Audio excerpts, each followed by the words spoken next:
Ladies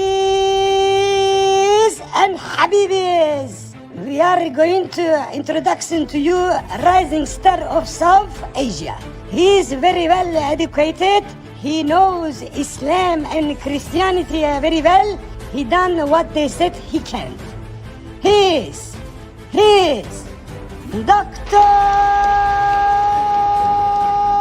Alhamdulillah. Wait a minute, what are you doing, Zakir? You come out, it's not you. Habibi, take him out. Sorry, there was some problem. He's Adam Sikher. Hello everyone. This is your favorite Murtid. Salamul Masih. Peace of Christ be with each and every one of you. I hope you guys are having fun. Hello and welcome back. Your favorite Murtid is live once again with find my God, the Jeff guy. And he told me he is not young, he is old. That's what he told me. So remember that. He said it.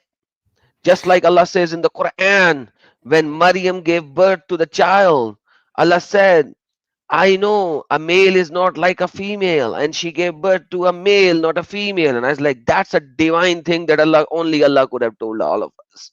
MashaAllah. And that's how Finding My God Jeff was talking on his channel with camera on, and we can see him, and he was saying, you know, I'm old. I'm not young. And I was like, dude, we don't have eyes that we can't see, and only you could have told us such divine information. How are you, Mr. Jeff? I'm doing well, man. How about yourself? I am doing very well. As you can see, I'm hyperactive as always. I'm having a beautiful, beautiful coffee with me right now. It's so awesome. Me too. Nice, nice, nice, nice. And by the way, to all the people in my live stream today, I am using a new feature of StreamYard. So you might be seeing this in a long thing way. I don't know what it is called. Portrait style, short style live stream. If you don't like this live stream, the other one is the horizontal live stream. So this live stream is running in two different styles. I don't know how StreamYard does that, but like it's running in two different styles right now. So some people I can see are in the long YouTube short style of live stream, and some people are there in the other one. It's beautiful. Like you can pick up the style you want to right now, and it's beautiful.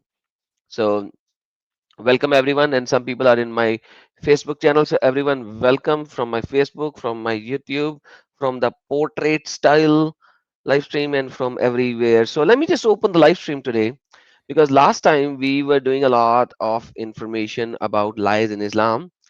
Um, Today I have a lot of information, but today I want to open it first before going live. So let me just put it there, pin the message here, and pin the message here.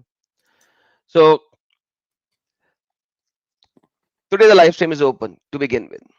If anybody has any objection, come on in. Come on in, baby. Come on in, baby. That's how it works. So, Mr. Jeff, Yes. what do you know since our discussion last time? As far as additional information about what we're talking about today, nothing. No, not about today. What do you know about last time? About What do you, lies. How can you lie? What are the things that you can lie? When you can lie? So there's a whole process of lying. There's a whole theology of lying. When to lie, who to lie, what area to lie, and so on and so forth. So, what do you think when you read all that? When you saw all that, what do you think about lying and the Muhammad and his so-called religion? I mean, really, in a nutshell, if what you showed me, which it looked like it is true from the documentation, there's a lot of loopholes that allow for lying without it being a sin. I mean, it does say in multiple places, thou shalt not lie, but you seem to have found a lot of accepts. It seems that you can lie to your enemy, that you can lie to your friends, and that you can lie to your spouse. So, I mean, that kind of covers everything. MashaAllah, MashaAllah, MashaAllah, MashaAllah.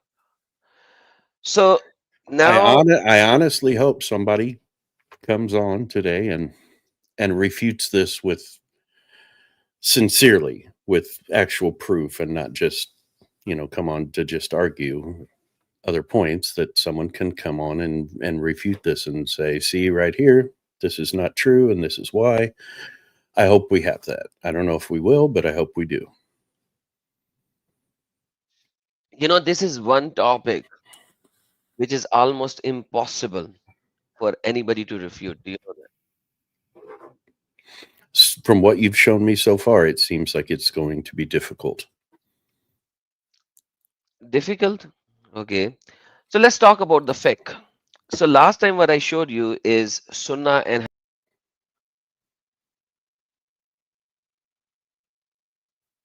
Oh, looks like we might have lost Adam for a minute. He's been struck. something. There he is. I don't know. Something just happened.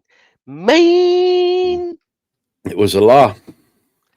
Ali didn't want me to show everything to everyone. Wallah habibi. Wallah habibi. All right. So let's go to fiqh. Imam al-Ghazali talks about this in his fiqh. That's where we stopped last time, right? Yes.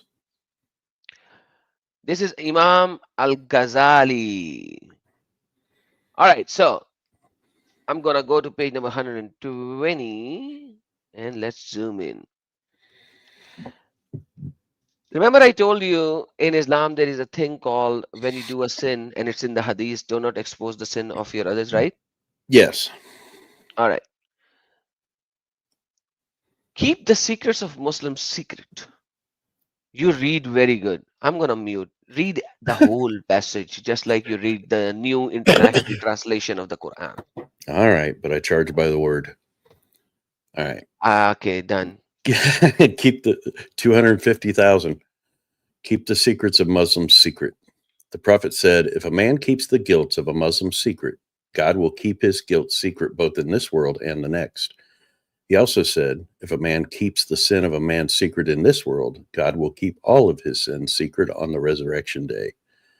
The Prophet said, if a believer keeps the fault of his brother secret, he will enter paradise. When Maaz disclosed the condition of his fornication to the Prophet, he said, had you kept it concealed under your cloth, it would have been better. Hazrat Abu Bakr says, if I see a drunkard, I entertain such a hope in my mind that God will keep this sin secret. Hazrat Omar one night went out of the city. Okay, we read this last time. May I please wait here? So this part, here, it is not even just a sin, but the shara, the law as well. So do you see here that fornicator has to be punished? So there's a law. So you have to keep the secret if you are destroying the law as well. So there is a sin and there is a crime. So when in the law there is a punishment for a particular sin, that is called a crime, right? Yes.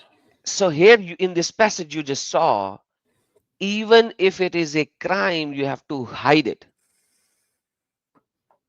You have to hide it. Now, who are you keeping it secret from? From other Muslims? Everyone. Okay. From everyone. Okay. All right. Now let's read what Hazrat Umar said one night. Now Hazrat Umar at that particular time is the law keeper. He's the caliph. He's the prime minister. He's the president. Now read. Hazrat Omar one night went out of the city in disguise and saw a man and a woman in obscene action. In the morning, he told the people, if certain emir sees a man and a woman committing fornication, and if he metes out prescribed punishment in the Quran to them, what is your opinion about it? They said, you are a ruler. You've got freedom in this action. Hazrat Ali said, punishment in this case is unlawful. Rather, you are to suffer punishment for this slander. The punishment Ouch. the punishment cannot be Ouch. meted out without the evidence of 4 persons. After this, Hazrat Omar kept silent for some days. Again, he questioned them as they replied, as they had said. He became inclined towards the opinion of Hazrat Ali and decided not to mete out the punishment. This is a good proof that the sins of the Muslims should be kept secret, that 4 eyewitnesses are necessary for the capital punishment for fornication, which is practically is possible in a case of sexual intercourse. Okay, so when you see a person doing this act, you have to go run to your friends, gather at least 3 more friends to see the action. Right. And you are not supposed to tell others that somebody is doing a bad thing. So you can't even go and get 3 other evidences. So you can't even punish the person. Let's read next. All right, where are we? The Prophet said, when God keeps the sin of a person's secret, he is more honorable to disclose it in the next world. Hazrat Abdur Raf Ba'azah. Abdul Rauf, forget that. He came with Hadrat Umar secretly to travel in the city of Medina in the grim midnight. We saw a light in the house and proceeded towards it. When we came near, we found that in a closed door, Reba bin Umayyah was intoxicated with wine. Mm-hmm. I said, don't spy. So Hadrat Umar returned there because he was spying that somebody is committing an illegal act, the punishment of which is 80 slashes on the back. So you cannot spy. The Prophet said to Muawiyah, if you inquire into the secrets of the people, you will ruin them because they will have a lot of secrets. Because Muhammad knows that people are not going to follow Islam. So they are going to commit crimes, punishment of which are really severe. So do not inquire about men, what they are doing in secret. The Prophet said, O people who have faith by tongue, but in those hearts the light of the Islam has not yet entered. Don't backbite. And Muslims, don't roam about to inquire into the secrets, because he who roams about the secrets of other brother, God will inquire about his secrets. God humiliates one whose secrets he follow, even though he remains within the house. What did you find out, brother, with this? I'm working it out here. Still? Yeah, a little bit. I mean, basically saying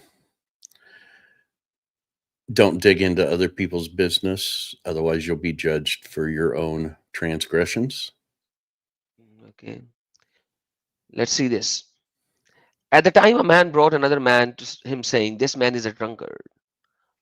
But according to our UK British guy, he's drunkard.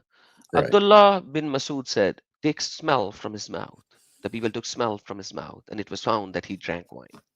He then arrested him and whipped him. He asked the man who brought him, is this man your relative? He said, I am his uncle. He said, you have not given him training in good manners and did not keep his sin secret. When any sin of a person is mentioned to a ruler, he has to got no other alternative but to punish him. God is forgiving and love forgiveness. Then he recited, take to pardon and forgiveness. I will mention to you with regard to the thief who was brought to the Prophet the first time. He ordered for cutting off his hand, which were cut off, but then the color of his face became changed at this. The companion asked, are you dissatisfied with the cutting of his hand? He said, why should I, not I? Don't be the helper of the devil against your brother. Then the companion asked, then why would you not forgive him? When a man is brought into a ruler for being guilty of prescribed crime, it becomes compulsory on him to be inflicted in prescribed punishment on him. So you steal, and somebody knows that you are a thief and you stole somebody else's property, But hey, don't tell it to the ruler. Do not inform the police. Brother, when I said this last time, your Muslim friend was so angry that no, this is not how it happens. This is written in the fiqh as an example of a thief as well. Tell me, where was I wrong? Doesn't seem like you are. So last time when you and I was talking on Discord, you asked me, but there is a difference between sin and crime. And I said, yes, there is a difference between sin and crime, but you even have to hide crime in Islam. Where was I wrong in that, brother? Reading this, that says pretty much exactly that. So now, who would say to me that in Islam, there is a justice system in Sharia?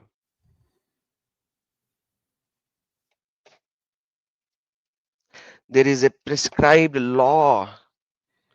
The law is not to tell anybody unless you are found. What do you mean by that? See some evil, tell some evil. I don't know, something like that. There's a line I read somewhere.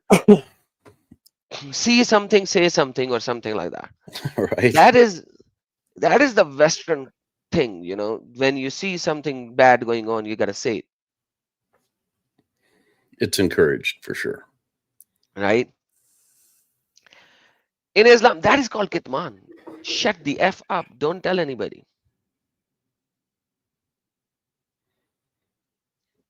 Uzair There's something that I Minhas. don't understand about this, but it's a little bit off the subject, but it isn't another belief in Sharia to police the other believers. Is it? I was thinking so, that there's something that I've read that says basically Muslims have the right to judge each other's faith. Really? I think so. If I'm wrong, then Okay. say, yeah, I'm unaware of that. Actually, I don't know which context you read something. Okay. There are certain contexts where you are actually right. Okay. But when he is doing sin, then you can't mention it. So Right. you may be able to tell him not to do this because you are the person who has to tell the person about what is good and what is bad. Okay. Right. Right. You personally have to try to stop him. Yes, But don't turn him into the law, basically. exactly. Okay. So that is a different context in itself. So like here, Muhammad said, aren't you his uncle or something? Somewhere here we just read, aren't you are his family member? He said, yes, I am his uncle. So he said, you have not given him training and good manners and did not keep him secret sin. So you as his uncle had to give him training, good manners, and etc. That goes back to what you say, which is in multiple Quranic verses as well. So yes, that is what he's saying here. As is he himself had to tell him, dude, you're doing it wrong, man. Don't Right. do this, right? Hmm. So, but you are not going supposed to put his sin open, and this sin is not just a sin; it's a crime as well. You see what I'm saying? There's two different things. Yes. Now, what's their problem with this? That they want to be merciful like God is, but they also have to punish people for crime. So there isn't this like them basically saying, don't turn people in because we don't want to be the ones that have to punish them? Yeah, that's the thing. That at the end of the day, you cannot just even expose the the crimes of another person. That's just so insane. Yeah, There's a that guy Uzair Minhas who's talking about so many other things, but he is not coming up live. Uzair said which sin to be concealed and which is to be revealed. How about you join in and tell us? Because seems like you have a lot of knowledge. Right. You have a lot of knowledge. So come up and tell us. All right. So uh, for here, it's all good. So let's go forward. What happens? Forget that part. Same thing. Okay. Let's read this one. At the prophet said, Yes, sir. Prophet said, God will take a believer near him, spread his mercy on him, and keep his fault secret on the resurrection day. God will say, O my servant, I have kept it secret for you in the world, and I wish to pardon you today. Then the book of good deeds will be given to him. The prophet said, I want to make sure I'm understanding what I'm reading here. Yeah, you understood it right because it's Keep simple his English fault and you. secret on Mm, resurrection day. mm. So So this guy is a sinner, but his sin is being kept his, secret by God. yeah, because you kept his sin secret. So he will Uh, not get punished in this life, neither will he get punished in the other life.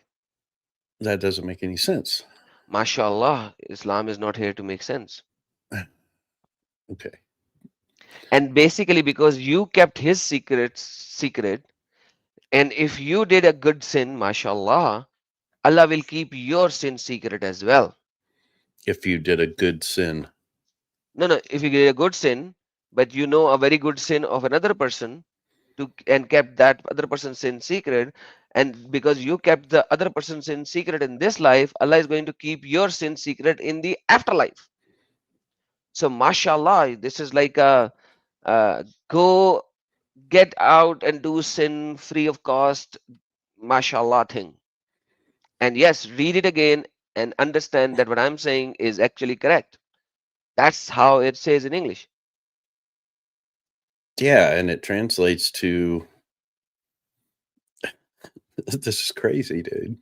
God will take a believer near him, spread his mercy on him, and keep his fault secret on the resurrection day.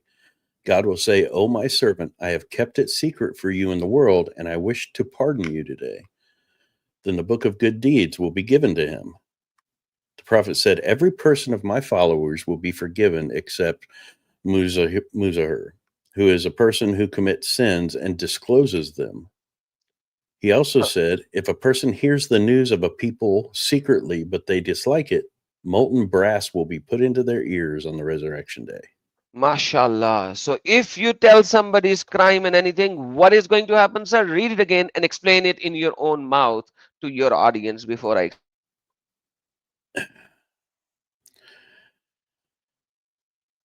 The person who commits sin and then discloses them. So, what was the question you asked? Who's going to get punished? The one who The one commits who sin tells the secrets, of others, and even themselves, apparently. mashallah. So, you're cool as long as you don't basically tell anybody that you sinned and tell anybody about somebody else's sin. Absolutely. Okay, continue. This And is then crazy. you think, and then people say, hey, Adam is just, Adam is just, Talking out of oh, his arse. keep away from the places of slander and backbiting, so that the minds of the people remain free from. Okay, now this paragraph, I kind of agree to a certain, like, don't do backbiting. That's just bad. I agree Yeah. with that. Backbiting is bad. Okay. Well, even in Christianity, it says don't gossip. Yeah, gossip, backbiting is bad. But if you know, confirm that this guy is doing this, you see it from your own eyes, and that is a crime, you gotta tell the, like, stealing is a crime, man. If he steals something, go tell the world. Get him punished. He's stealing small now, he's gonna steal more now later. But Right. anyhow. So is it expected of you, since you're supposed to, train your other people, if you catch someone stealing, are you supposed to chop their hand off and just not And wouldn't that be a crime too? Not taking it to the ruler and having the law chop their hand off, doing it yourself. Isn't that like a crime? No, Are no, you you can't supposed to chop off chop your hand. somebody's hand off? No, no, you cannot. That is only by the law. It has to be by the law. Right. Okay. So you're You just can't do supposed to that. not say anything. Yeah. Okay. Okay. Okay. Now let's just forget this paragraph. I kind of agree with it. I have some minor points, but I will not waste time. I want to do something more. Make intercession to one who has got authority to remove the needs of a Muslim and try hard to meet his requirement. If anyone among you seeks something from me, I wish I should give it to him at once. But if anyone, so now he's telling something else. Here comes, greet every Muslim with salam. Okay, salam means uh, blessing. In other words, salam means salamti, but say blessings to other. Right. Now look what is happening. Prophet Muhammad is going to do kitman. When I told you about kitman, people said Adam is a liar. Now here Prophet Muhammad is going to do kitman. Imagine that. The Prophet said, do not respond to the one who begin talk before salam till he begins talk with salam. He said, do not start with salam to the non-Muslims until they start with it. So Jews and Christians has to say salam to you first before you say salam, otherwise you shouldn't even say salam. Next. Right. A wise man said, once I went to the Prophet but did not greet him with salam and did not seek permission. The Prophet said, go back and say salam, peace be on you, and then enter. The Prophet said, when you enter the house, greet its inmates with salam, because when one of you greets, the devil does not enter his house. Hazrat Anas said, I have been serving the Prophet for last 8 years. He said to me one day, oh Anas, make ablution. Well, your life will be prolonged. Greet with salam to any of the follower you greet. Greet with salam to the inmates of the house when you enter. That will be good for you. By the way, this is why when Muslims enter their house, they say assalamu alaikum, even though there is nobody in the house. He said, when two believers meet and handshake with each other, 70 virtues are divided among them. He who meets out with them smiling considered 90 virtues. God says, when you are greeted with the greet, by one whose hand my life, you will enter the paradise till you believe. You will not believe till you enter in another. Love one another. Shall I not inform you such an action? He said, yes. Spare peace among vagara vagara. An angel bless him, etc. Handshaking with salam is sunnat. A man came to Prophet and said, he said, for him 10 rewards, for me the 10 rewards, for 20 rewards, and etc. etc. Now, you see how important salam is, Yes. greeting is. And you have to say salam. You have get 10 virtues, 70 virtues, or 90 virtues, depending on how you do salam. So it's a very important thing. You have to begin with salam. Now see how Prophet Muhammad uses kitman. Hazrat Aisha reported, a party of Jews came to the Prophet and said, Salam alaikum. Salam alaikum. Now, you don't know the intentions because the Jews speak Hebrew, not Arabic. So their pronunciation might be wrong. Sam means curse, salam means blessing or peace. Now they said, Salam alaikum. Prophet Muhammad do not have an idea whether they were intentionally saying Sam or they were pronouncing it wrong. So what did Prophet Muhammad did? He And he just said, put Wa whatever they said back alaikum. on them.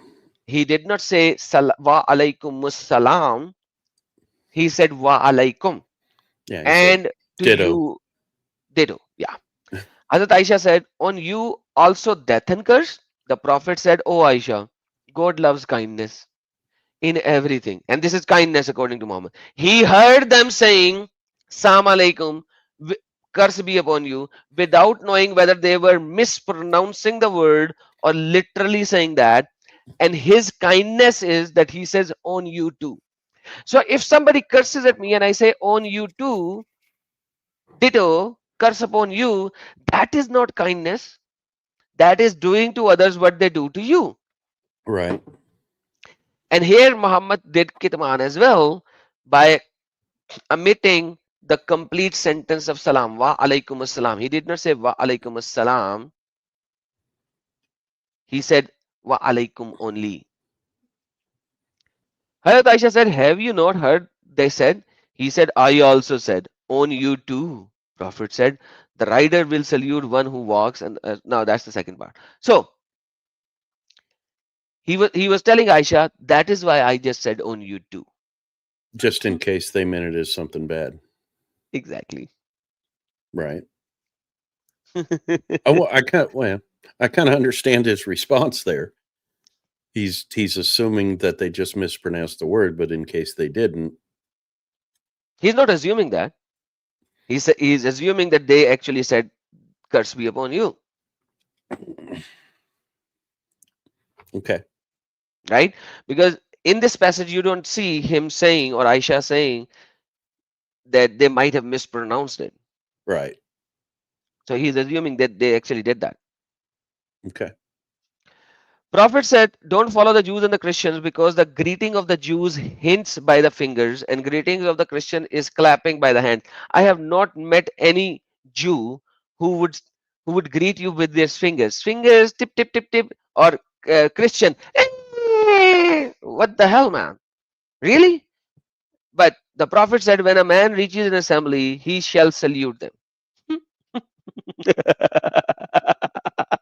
When he thinks good to sit, then he will sit. When he goes away, he will salute them. The first man has got no greater right than the last. And Hazrat Umar said, I heard Prophet saying, when two Muslims meet, now it's about two Muslims anyways. So this is how uh, things are. This is how things are. So let's go to, there are a lot to read and unpack, but I want to go to Quran next. So I'm going to skip forward certain things and I'm going to go to volume number 3 of Al-Haya Ulumuddin as well today. So let's go straight to our subject line. This is volume number 3. We were in volume number 2. Let's read volume number 3. Okay. False speaking and permissibility in some cases. What is false speaking? What is the other name of false speaking, sir? Lying. Thank you so very much. Know, our reader, that falsehood is not unlawful for its own sake, but it is unlawful for the harm caused to the person with whom falsehood is spoken or harm to the person. Sometimes false speaking becomes compulsory. The sage Mamun bin Mahram said, in some places, false speaking is better than speaking the truth.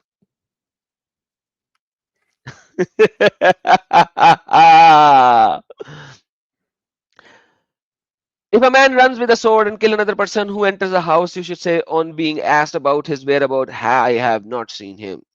Now, to a certain extent, that is kind of fleshly thing as well, right? If you see a man who wants to kill somebody and say, hey, where did you see that man? He would say, I have not seen him. What do you think, Mr. Jeff? Is that okay?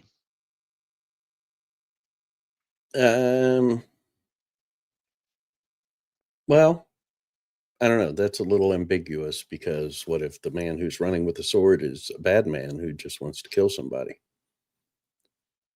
Yeah, let's assume that for the Okay. sake of argument. Okay.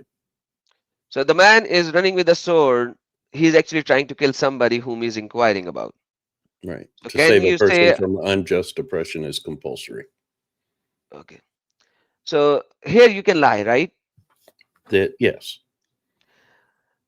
But isn't lying should be sin by default?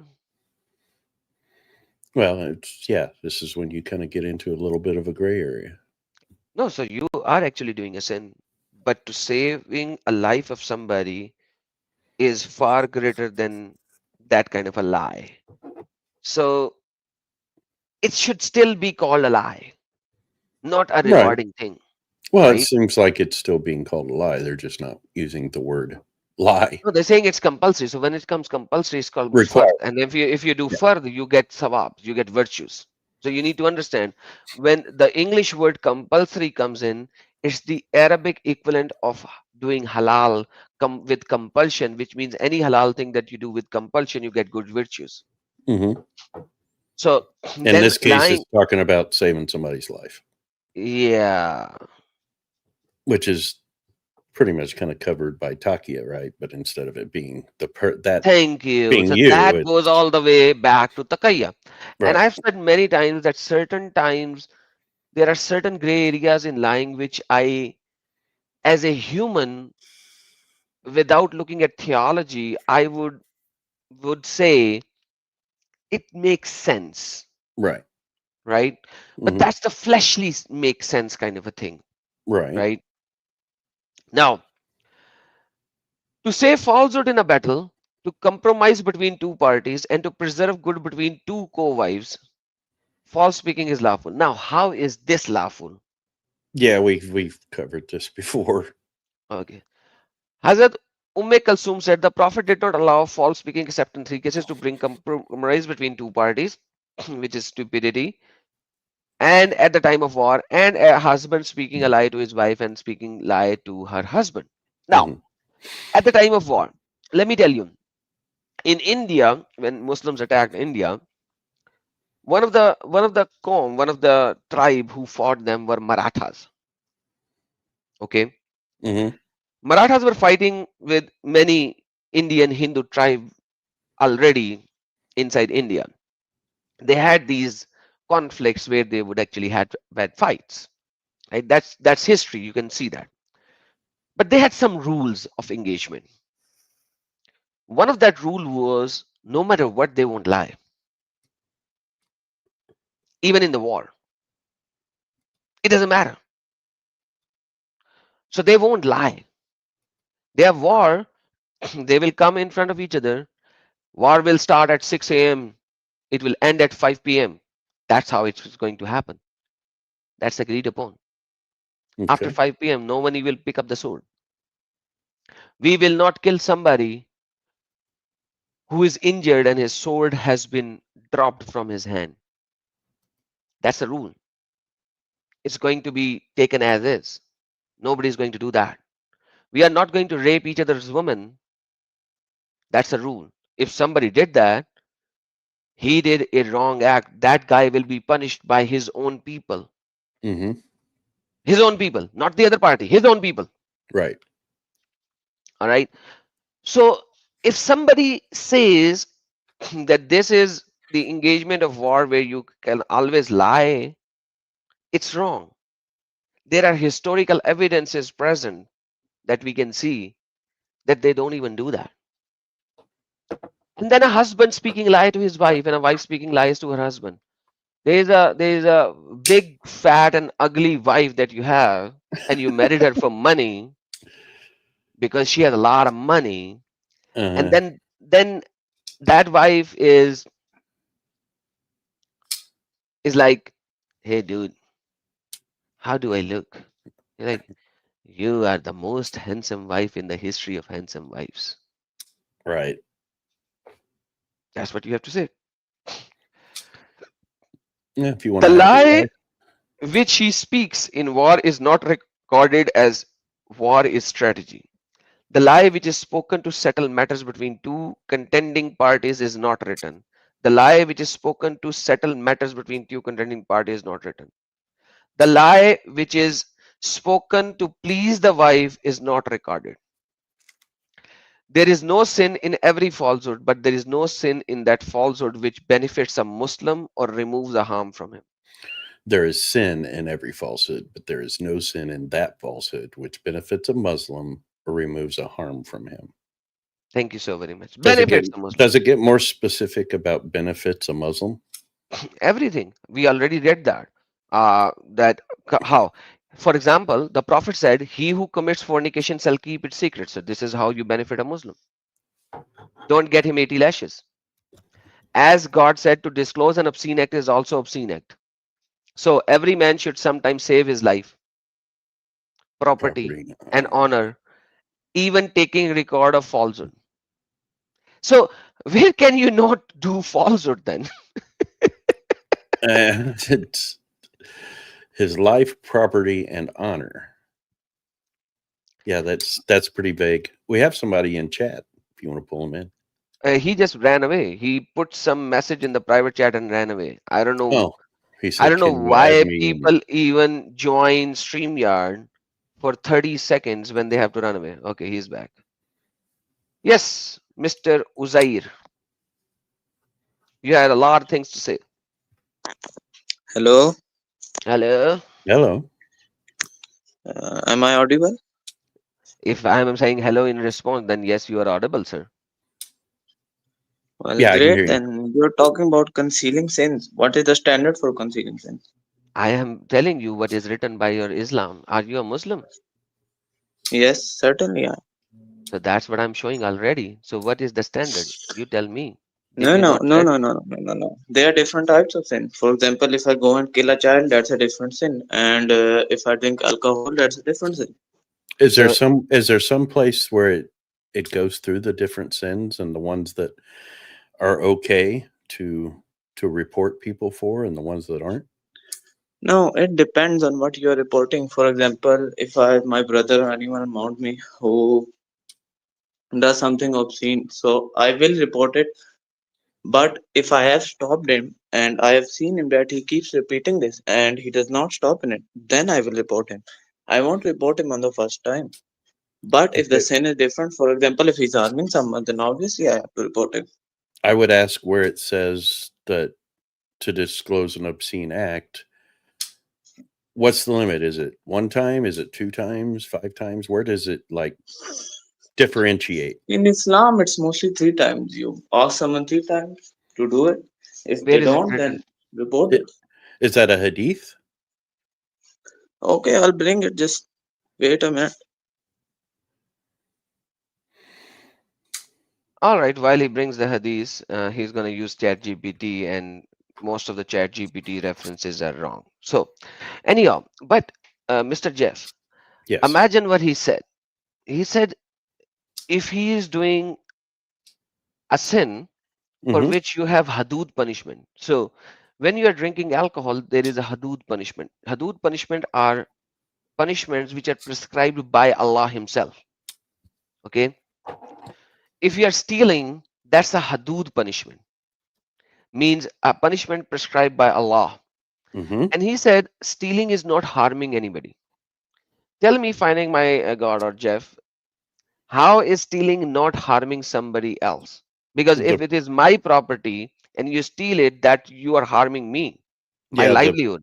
the person who's losing their property would probably argue that point. Hey, hey, hey, don't misquote me. I never said that stealing is not harming anybody. I'm saying drinking alcohol or doing such things which I just showed lie in the you. same I path are just harming anybody. I just showed you. So something Muhammad that's just said, harming yourself. I just showed you, Muhammad said, Yes, why did you bring me a guy who stole? Why did you not just did the good thing with him? And Muhammad was so angry. Why somebody yes. brought him a guy who stole? So Because then he had to punish him. then he had to cut his hand. So now that is an example that was given. I just read it. Okay, yeah, but Could he you give me the these for it so I could analyze that?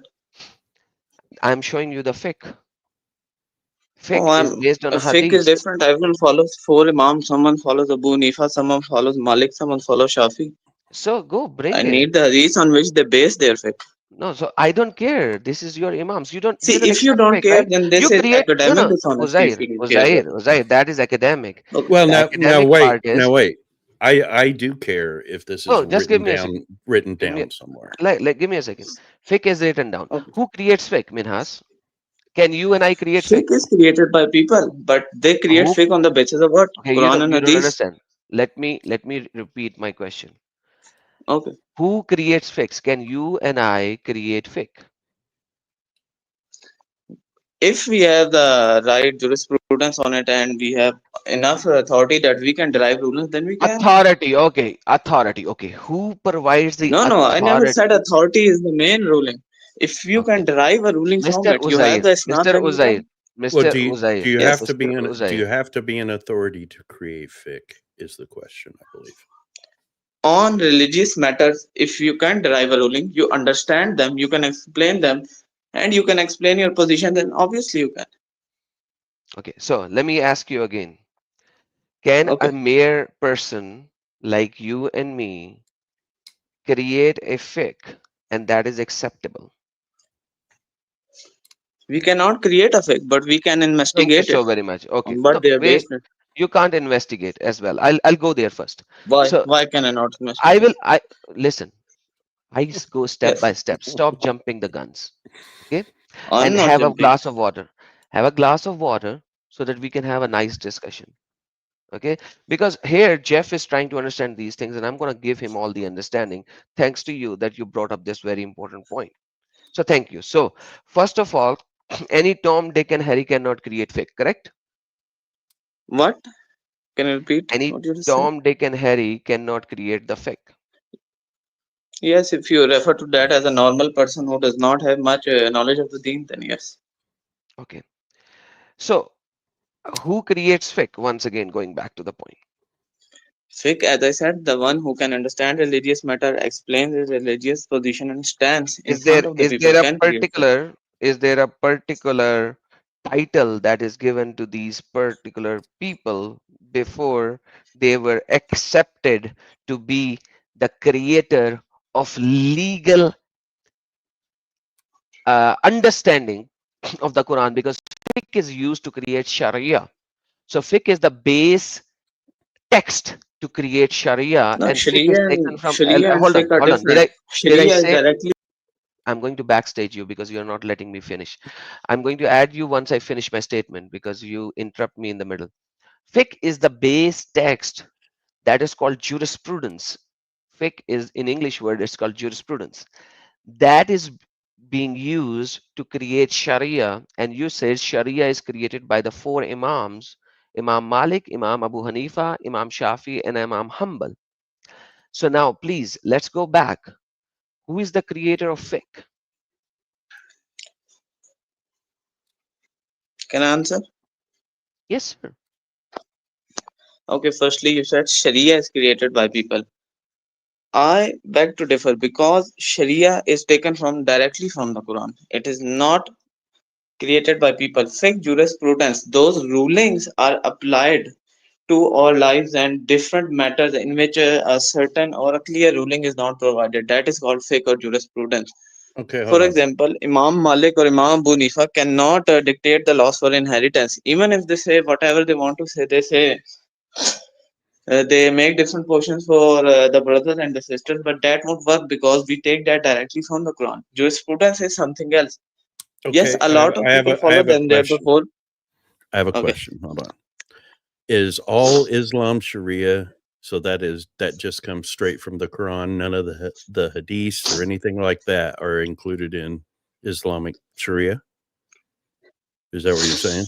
As I said before, I said I think so. I just cut out my portion a bit. I said that everything Sharia is taken from the Quran and Hadith, and then the rulings that are further derived from them is what we call fiqh or jurisprudence.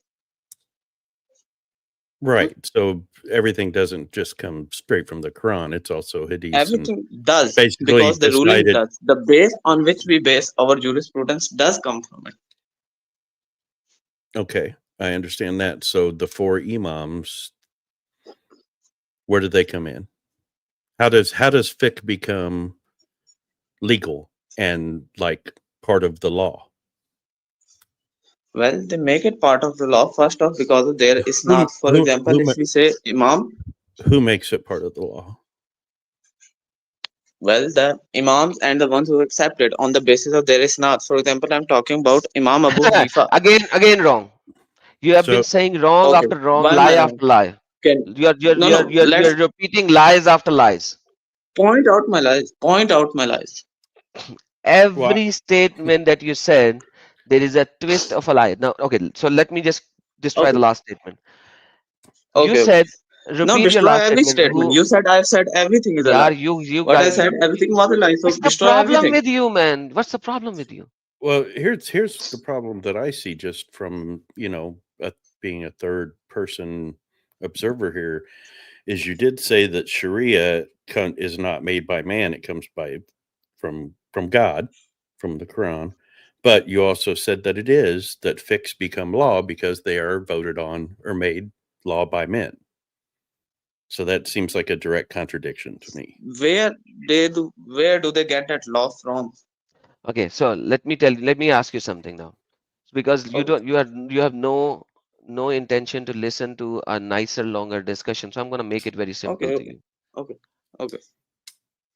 When you divorce in Islam, you have Yes. to say, I divorce you 3 times, correct? Well, not technically because There are three types of talaq. The first word is when you say the first time the word talaq, then you can do reconciliation. After that, you try to So make yes, to finalize a divorce, so please don't teach me Islam. yes, I'm asking finalize you the a simple divorce. thing. So basically, to divorce Okay. somebody, you have to say it 3 times, correct? Yes, correct. Okay. Can you say it in one sitting, or do you have to wait to say it in 3 different sittings? Well, it's better and it's recommended that you have to wait I don't because care what three. recommended. What is the shara?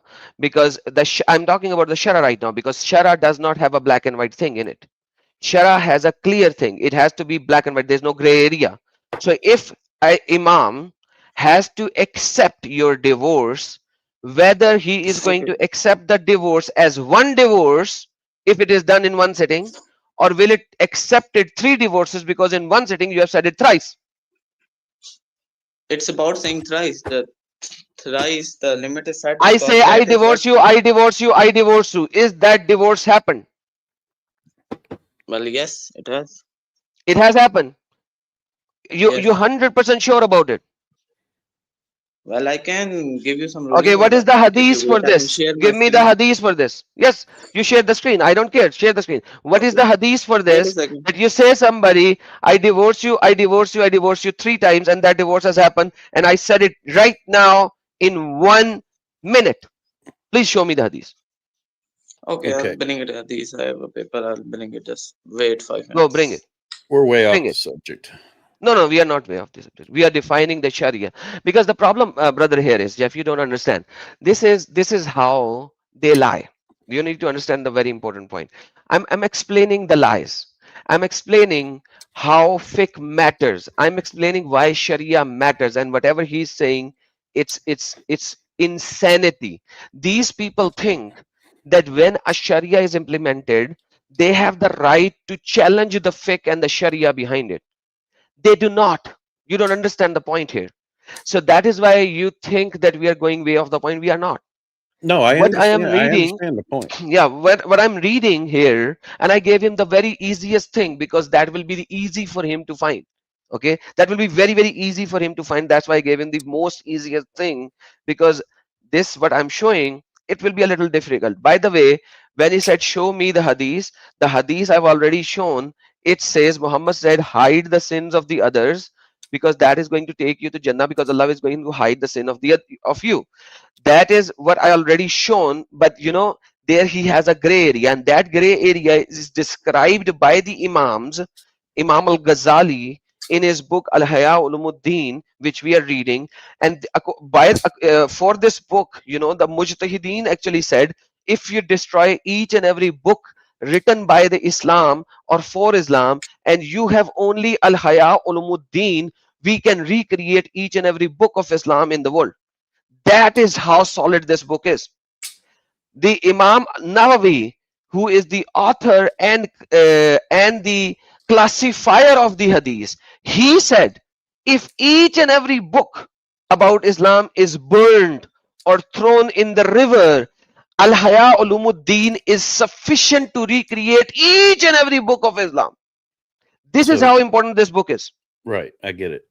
And he is saying, show me the hadith from this book. This book is talking about the hadith, and it's Imam Ghazali is explaining the hadith, and then he is challenging Imam al-Ghazali. So I gave him the most easiest thing in the world to show me about divorce, that if I say divorce, divorce, divorce 3 times, did it happen or not? Well, I know just from my reading that it has to be 3 different times. But in there an instance where it can be said once and it's like finalized? He Some said sort that of you can say it once, 3 times, and it's done. So he's trying to find the reference for it. So let's right. No, I read it see. that it has to be 3 different times. You did not read it right. You read somebody's opinion. Let me just tell you that. So you're saying that somebody can say, I divorce you, I divorce you, I divorce you, and the divorce is final. I'm going to tell you what I'm going to mean. That's the point. So you need to understand. This is why you have 4 fiqhs. This is why you have 4 sharas. This is why you have the difference in Imam Ghazali, Imam Hanbal, Imam Malik, and all. So I'm going to explain this to you. So he's never going to find this hadith. Never.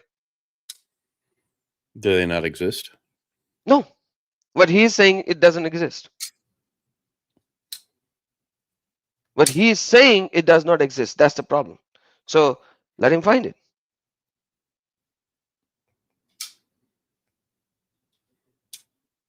Well, in the meantime, back to what we were talking about as far as my question was, where is it written that you try to straighten your Three Muslim times, out, the Muslim yeah, that's messing out? Where is it written that you try to help them one time, or after 3 times, then you turn them in? That was my question. Yeah, he couldn't find that as well. So that was difficult. So I gave him the easy one. That was difficult to find. He won't be able to find it. Now I gave him the easiest thing: divorce. Mr. Uzair, ChatGPT is not giving you an answer because ChatGPT is trained not to say this, because there is a lot of conflict that you cannot say divorce, divorce, divorce 3 times and it happens. There is a law in India which is trying to stop it, because this creates a huge problem for the Muslim woman. How can I share the screen? By clicking the button share screen in the bottom. Looks like a monitor with a plus symbol in the middle. I'm on mobile, not on desktop. Okay, then give me the hadith number. I'll open it.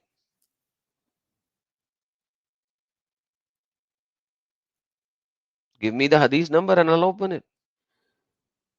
It's not like Chat Wait a GPT or second. something I'm like gonna that, is it? He's reading an article. He doesn't even know the hadith number. Or Chat GPT. I say, So I that's the problem. actually, because you and Hatun referenced, Sahih we're Muslim making the jokes about Chat GPT. 1472C. Sahih Muslim 1472C. Let me open that for you. All right. Let me show it to everyone. What he brought up. Abu Sabah said to Ibn Abbas, 18, enlighten us with your information, whether the 3 divorces were not treated as one during the life of Allah Messenger. And Abu Bakr, he said, it was in fact so.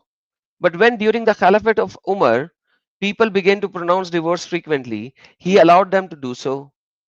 To treat pronunciation of 3 divorces in a single breath as one. So Allah Messenger did not do that. Umar did that.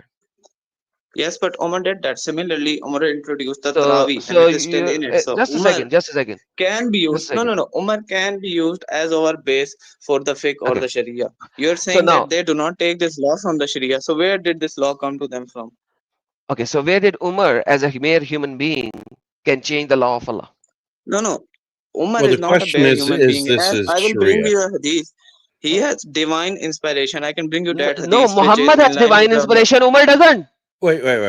The question No. was, is this Sharia? Whether or not this was actually Yes, Sharia. hadith. It's a hadith. And it does look like it say Okay. that it is. So No, it is not. Let me bring it. Because this is what Umar did for his time. It does not become the law or does not become hadith because Umar did it.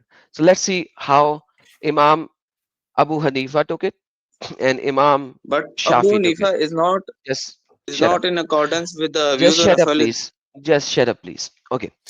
If the husband says you are divorced and thereby intends a 2 or 3-fold pronouncement, then whether the number he intend is in effect, this rule holding for all words that effect divorce, whether plain or allusive. The proof that a single pronunciation can validate effect a 3-fold divorce is in the hadith classified as rigorously authentic Sahih by Ibn Hibban that the Prophet said, when Rukhna divorced his wife and then said, I did not intend it except as one time, made him swear an oath to the effect, and then returned her to him. If a single pronouncement could not affect a 3/4 divorce, there would have been any point in the Prophet making him swear the oath. Okay. With that being said, if a husband tells his wife, you are divorced, inshallah, and वगैरह वगैरह. So there are, this is where the problem lies. A hadith can be classified differently. This is the hadith of Muhammad, where Muhammad himself said, did you intend to do that? Even though you did that 3 times. But did you intend to do that?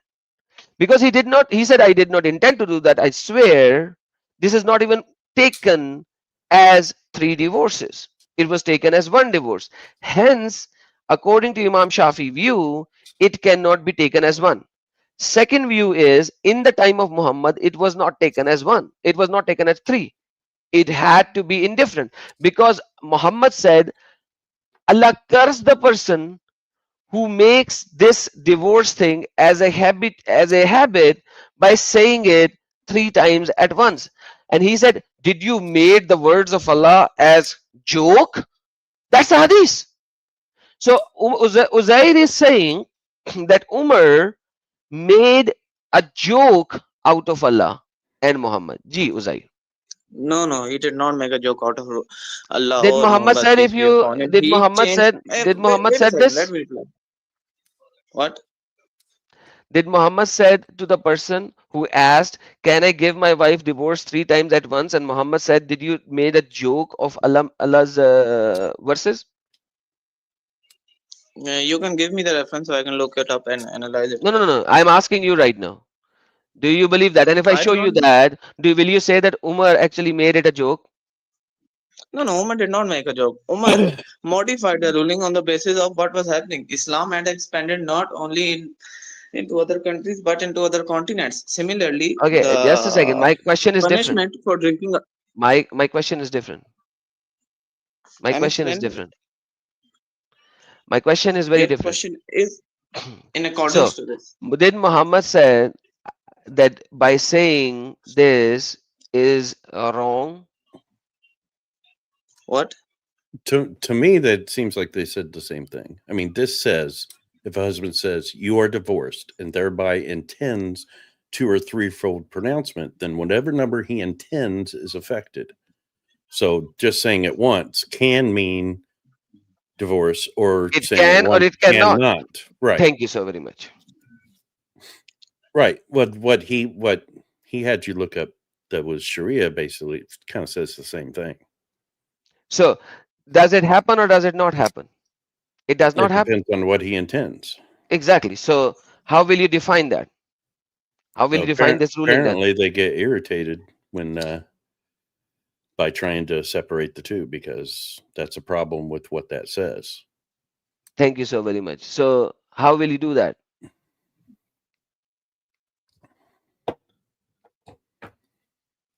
What do you mean? How will he do that? So, how will it happen? How will who do that? How will you do that?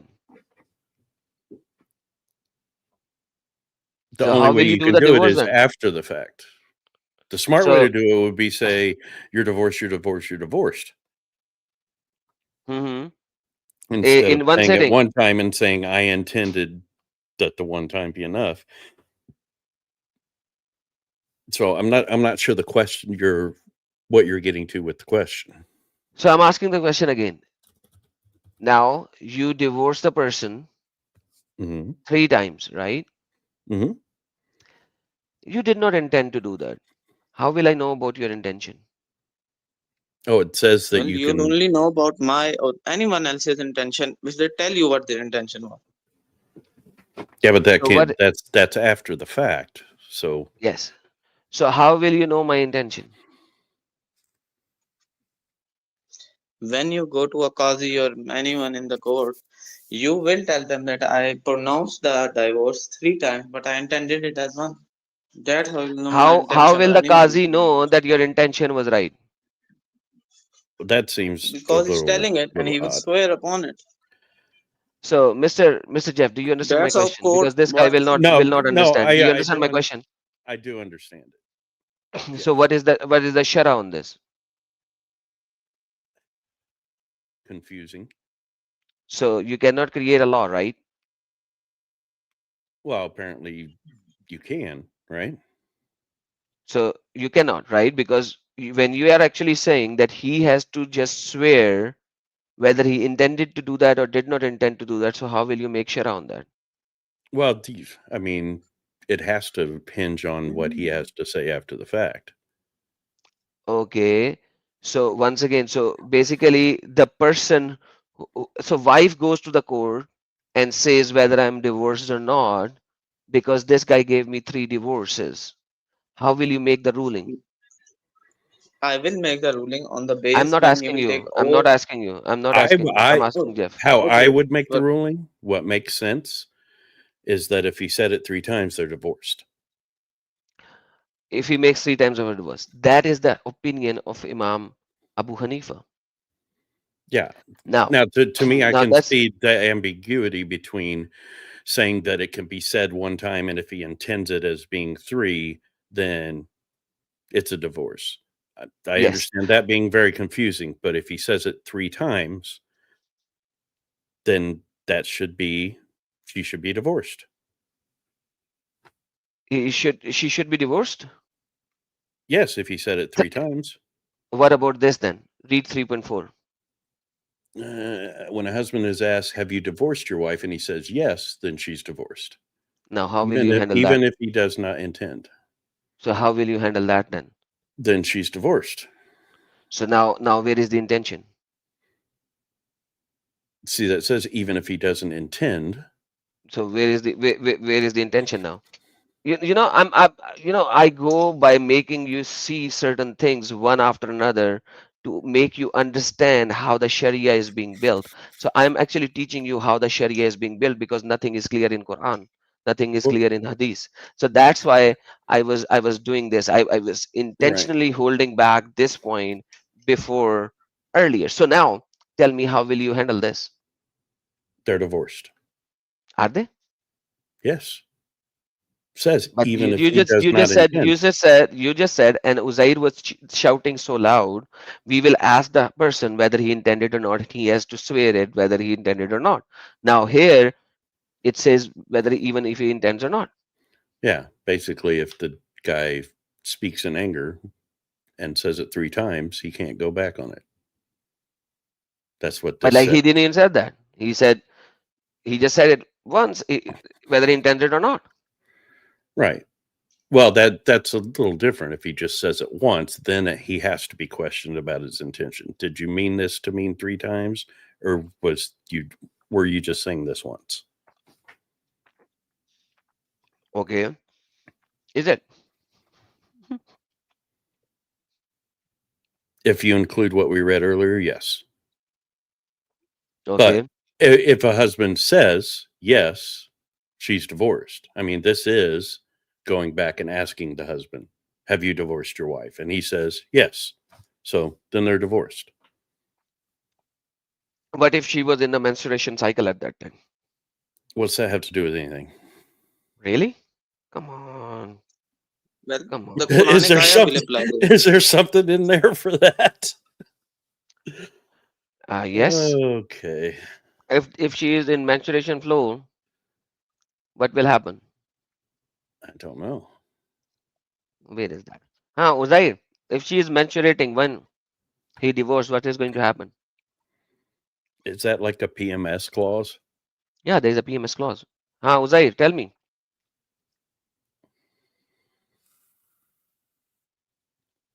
Uzair, are you reading? Are you asking Chat GPT now again? Every time I ask a question, he goes to the Chat GPT. I'm reading Surah Uzair, Baqarah ayah 231. what if she is in menstruation cycle and the husband Well, divorced? the menstruation cycle will end and she will complete her iddah, and then it will go on as And normal. in the during the time of menstruation cycle, if they want to reconciliate back, what is going to happen? Well, There's a it PMS depends clause, on the man. number of talaqs. It depends on the number of But we talaqs. just we just already agreed that it doesn't matter right now. Even one can be taken as divorce. Well, then that again comes on the what he intended, and if he oaths what he does, All right. So and if he now intended 3 and intended 1, every then every yes. single viewer, imagine what I'm Okay. saying and what is happening and what Uzair is saying. I challenge Uzair to show me all Okay. of these conditions from Muhammad's time of Hadith and the Quran. If he cannot, then he has to go by the opinions of his Imam. Number one. But Number two, number two.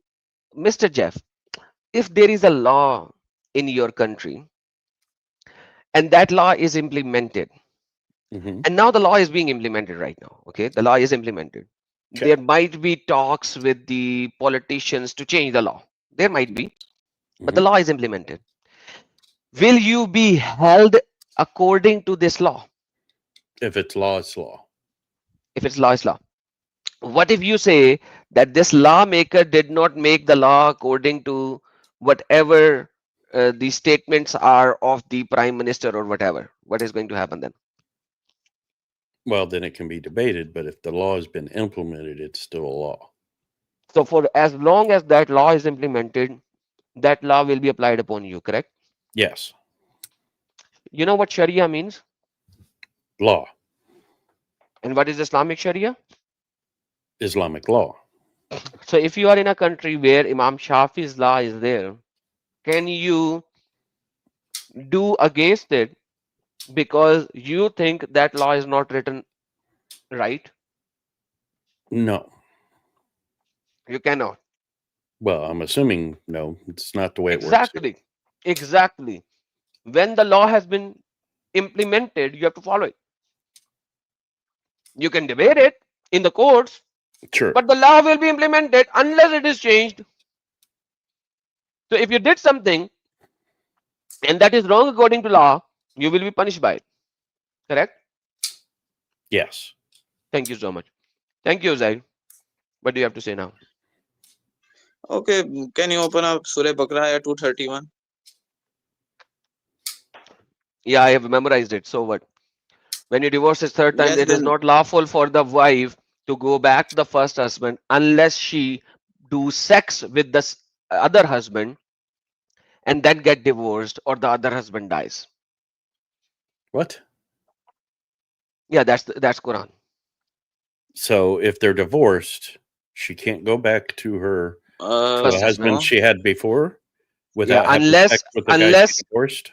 no, Hey, unless man, she wait. goes, You can unless just say she the same. marries, just a second, unless she has sex with another husband, Which husband? other husband, like she has to marry somebody else and have sex with her. Okay. Well, that would be, well, if they want to reconcile and marry again, which is a different topic. We were not talking about that. And You said 231 230. That's exactly does what not it say. says. وَإِن طَلَّقَّهَا فَلَا تَحِلُّ لَهُ مِن بَعْدِ حَتَّى تِنكِحَ زَوْجًا غَيْرَهُ until she have Yeah, sex yeah, I'm with pretty another sure you're reading husband. the wrong one. So they can reconcile, but if she has sex with another husband, then they can't. Then she can reconcile. No, you cannot make it for a term that they have sex and they will divorce. Then If the if other husband wants he you, divorces her, then she is not fala tahillu that is lawful 230. I asked lahu you for to open him 231. mimbadi after that until mm, she marries. That's wrong. It's not marriage because you cannot marry a husband. You cannot marry a husband hatta until she has sex with a husband ghairahu other than him. Unless she has sex with a husband other than him, you don't marry a husband. Like this is a falsified translation. You don't marry a husband. You have sex with a husband. You when you marry, then that person becomes a husband. Yes. So so until he has sex with a husband ghairahu other than that man. Ji, what are you saying, Uzair? I opened the verse. I was talking about 231, not 230. Okay, 231. Okay, let's do 231 as well. 231. Here it talks about a menstrual period. Here it talks about the menstrual period. Okay, yes, menstrual period. PMS. And when you divorce a woman and they have fulfilled their terms, which terms? Either entertain them according to acceptable terms or release them according to acceptable terms.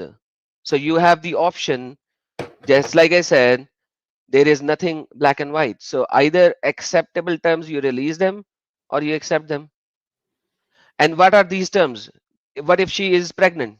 What will happen to the divorce at that time? I was Well, talking the about my divorce will sincere. carry on if she is pregnant. But what, like, in within that That's why the time, 3 months waiting period. Oh, okay. not 3 months Speak. waiting period. She has a big fat tummy. She is 6 months pregnant. You can see she is pregnant. I'm still not sure how this pertains to what we were talking about. We are talking about, he's changed the topic because he wants to say that Sharia and the fiqh is wrong, and I'm showing that they are No, it's not not wrong. wrong. I never want. Quran Let's go back is to the topic where I wanna go. I did Quran not get. is Quran is not clear. Then what It happens is. is I mean, it is clear. that's what the hadiths and sunnahs are for, right? To kind of cover where the Quran is not clear. He just said Quran is clear. What can I do? I mean, if everything was in the Quran, then there wouldn't really be any need for the hadiths. There wouldn't be need for My the sunnahs. my question is, if Quran is clear, then how will you offer prayer? Well, it's Quran in is the clear hadith. in its message. Are you saying Quran is clear in the message that it gives? The stuff that's covered in the Quran, it is clear. And you guys have the Well, hadith in the and the message it sunnahs gives. for all this. The purpose of the Quran is. Quran is Complete the very question. detailed. Well, yes, in its message it's detailed. It calls itself Huda, the guidance, and it is detailed. No, it says kulli shay. It says kulli shay. Everything. Even I should know how to create a aeroplane in the Quran. Why does Allah use the word Obviously, kulli that's shay? not in there. Can you give me Sorry? the verse? I said, Quran. obviously, Can you give? it's not in there. Obviously, everything's not in the Quran. Well, it depends on what you take everything. Well, like he just Why? said, Why? it's not So everything is instructions not in- everything. Brother, ask him. Is everything not everything? What is the definition for everything? How do you set the standard at this is Well, everything? yeah, I mean, you can't because everything is everything. If math is talking about everything, if I say I What wanna talk everything about this formula, then I won't include other kulli stuff. shay'i وتفصيل kulli shay'i. شيء Detailed explanation of What's all what follows it? things, everything. Yeah, but that's obviously Everything that is you related can't to take that guidance. literally. Wahuda wa rahmata liqawmi yu'minun. You can't, And you and can't it take is it literally that everything is in the Quran. okay. So what is everything? That's the thing. Everything is everything. Everything that is required for there's no guidance of a book. man. That's the purpose of the Quran and the It book. does. Yeah, It doesn't say I can that. see making that distinction. That Okay. everything that you need to understand Okay. Allah is in the Quran, but to say that everything is in the Quran is silly. Wait. No, what Wait. I meant was everything was Let me guidance, just show you. as I Let me just show clarified you. before. Yeah. Hold on. But a confirmation of what was before it, and a detailed explanation of all things, and guidance and mercy of the people who believe. So now, is this clear English, Mr. Jeff? Yes, it is clear English. And right, just give me a It second. is, but Okay. I don't see There was how people certainly could take that okay. as literally everything. Okay, people does not take it literally. Perfect. People Okay. doesn't. So you are saying that Allah used the wrong words here Am I What? saying Allah used the wrong words here? because you're saying people don't take it as it is written. So it means Allah used the wrong vocabulary here because people take it differently. It says all things in guidance and mercy for people who No, believe. all I- no. Mhm. Not all things of Hey guidance. man, It's not give all me the things of verse, I guidance. bro. said Give me the all verse. things and You're using the guidance. English translation as a standard. I can take any translation. I can actually go to Arabic. Well, Listen, if there is it a says wa here. if it Like, says what's the the point of the words Quran? The all first ayah of the things, Quran, Al-Baqarah, if it second says the ayah says word that. all things, what difference Hudan does wa it make? rahmatan lil- What translation? Okay, so I can go back to Arabic. So there are two things here. One, in the story is a lesson for those who understand.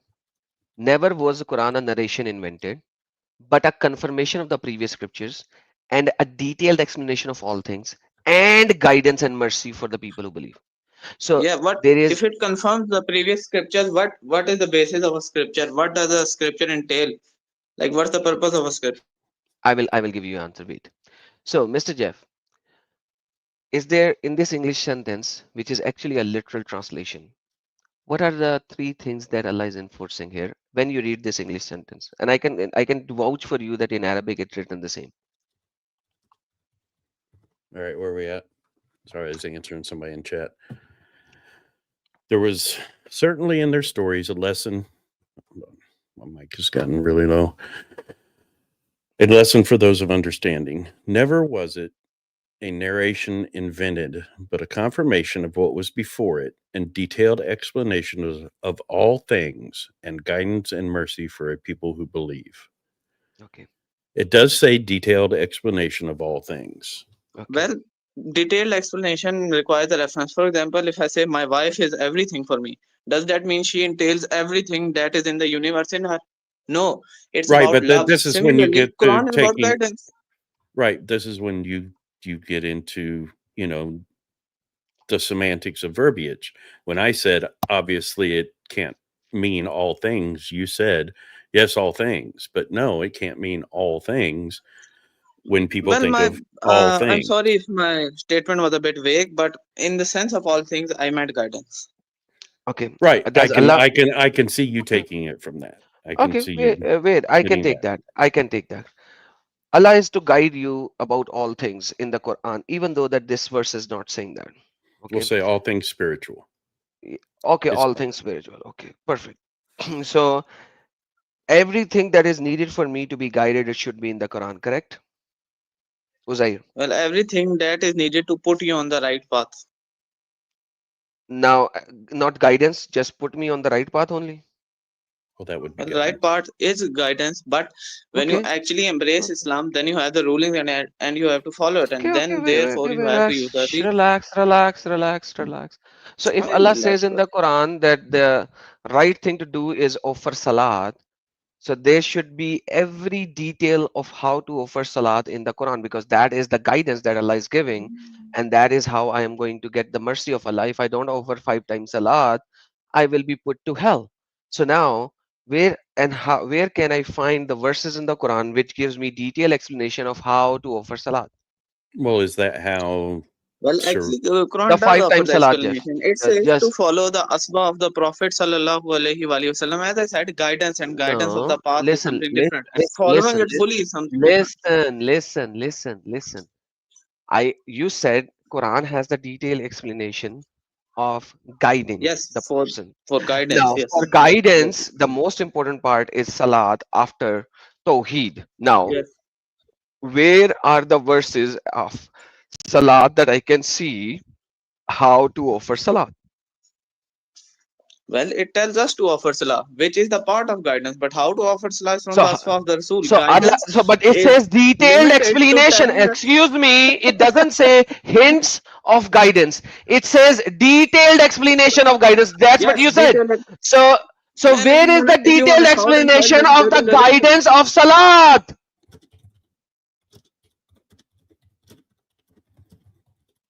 Where is the detailed explanation of the guidance of salat? Is it in the Quran? Is it in the Quran? Is it in the Quran? Okay. It is in the Quran. Where? Where can I say you have to offer prayer 5 times? These are the timings of the prayer. In the Fajr, you have to offer 2 rakats as a faraj. In the Zohar, you have to offer 4 rakat as a farad. In the Asr, you have to offer 4 rakats as faraj. In the Maghrib, you have to offer 3 rakats as faraj. In the Isha, you have to offer 4 rakat as faraj and 3 witr. Just the basic. What Forget is the the? sunnah, forget the nafal. No. Wait a second. What is the mass? Who tells us what is the mass?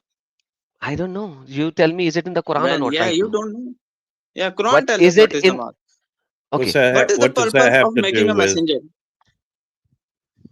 Okay. So it is not there, right? Can you It agree is with there. me It that tells us to offer okay? the prayer. It is the guidance of all things. So It can you guides us tell on what we me? have to do, what so worship we have to do. he tells you to offer prayer, and then your messengers put the details on it, right? Okay, Well, we need yes, the on how Quran to says follow offer up prayer. on it. The hadiths or whatever say do it 5 It Then times. does Jeff, not where is the vaguely say detailed offer prayers, explanation? but yes. Jeff, where is the detailed explanation in the Quran then? Now you It, answer me. the detailed Well, explanation it is a detailed on how explanation. to It tells us pray. when are Well, the times of offering prayers. What do we have to do in a prayer? Additional information is added by the it Prophet to says that make in it the a Quran. complete worship. I It can says bring you in the the verses if you Quran want. when and how many times. Yeah, times it mentions the time. No, there are 3 times only, not 5. Is that why the Well, you Shiites can divide the only times on basis of pray that. 3 times? That's the reason. You don't even have five prayers in Quran. So the basic point is the Quran is incomplete. It doesn't give any detailed explanation of It is anything complete. whatsoever. It gives us complete guidance. How do you define guidance? Can you tell me? Jeff, do you understand what I'm saying? Because obviously this guy is not going to understand. No, I do, but I don't think the You are the argument's one who's going to go shouting. I'm anywhere. not shouting. Can you tell me what's the reference of guidance? What is the basis of guidance?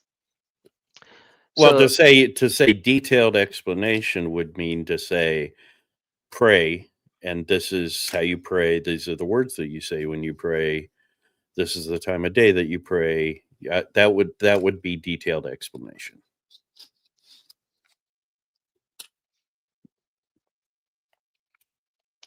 So I mean, it's a senseless argument to try to define detailed, because detailed is detailed. Acha, Detailed Uzair, is Well, if you instructional. follow upon it, it says Uzair, wa huda. Huda means Uzair, tell me guidance, bro. something. Uzair, tell me Yes. something. Why is your Allah a liar? Why would he be a liar? Why did he lie to his prophet and his Sahaba Where did he lie? in the Quran? Yeah, let's further on that way. What? We were talking about lies. So if Allah is a liar, if he's proven a liar from the Quran, what will you do? Well, you can't be a liar because to be a liar, you have to be a person. So God cannot lie? Wait, What is the basis and how you define a lie? That's something that is not true, and you are telling Yes. something that is not true to somebody. What's the purpose of it?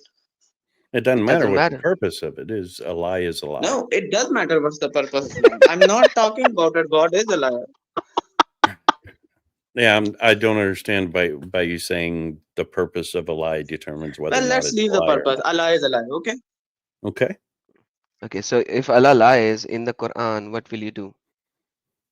He does not lie. I say, okay, listen. Jeff, can you please ask him the question the way I'm asking? Maybe he can understand if you ask him. Are you wanting to know if it was proven to him that Allah I just lied in the want I just Quran? want to What would he know. do?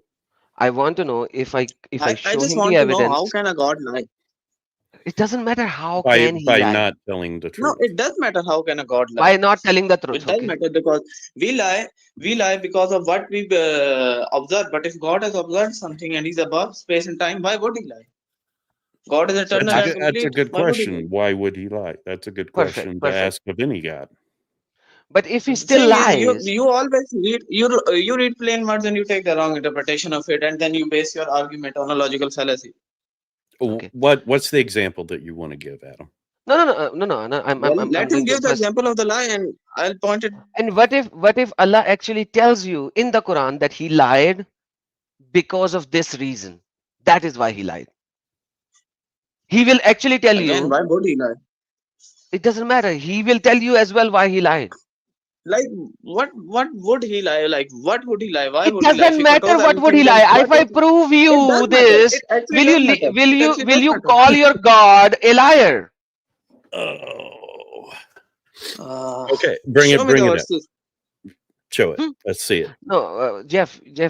I need to listen to him. If I prove his God to be liar, and he will agree, He's what not going to he say. He's not going to say one way or another. okay. No, like Then I'll I just do give not you understand. A information. human can lie, a prophet can lie, but how can God Shut up. lie? Shut up and listen now. Quran chapter number 8, verse number 43. Remember, O Muhammad, when Allah showed you to in your dream, Allah showed Muhammad in the dream a few people coming to attack you.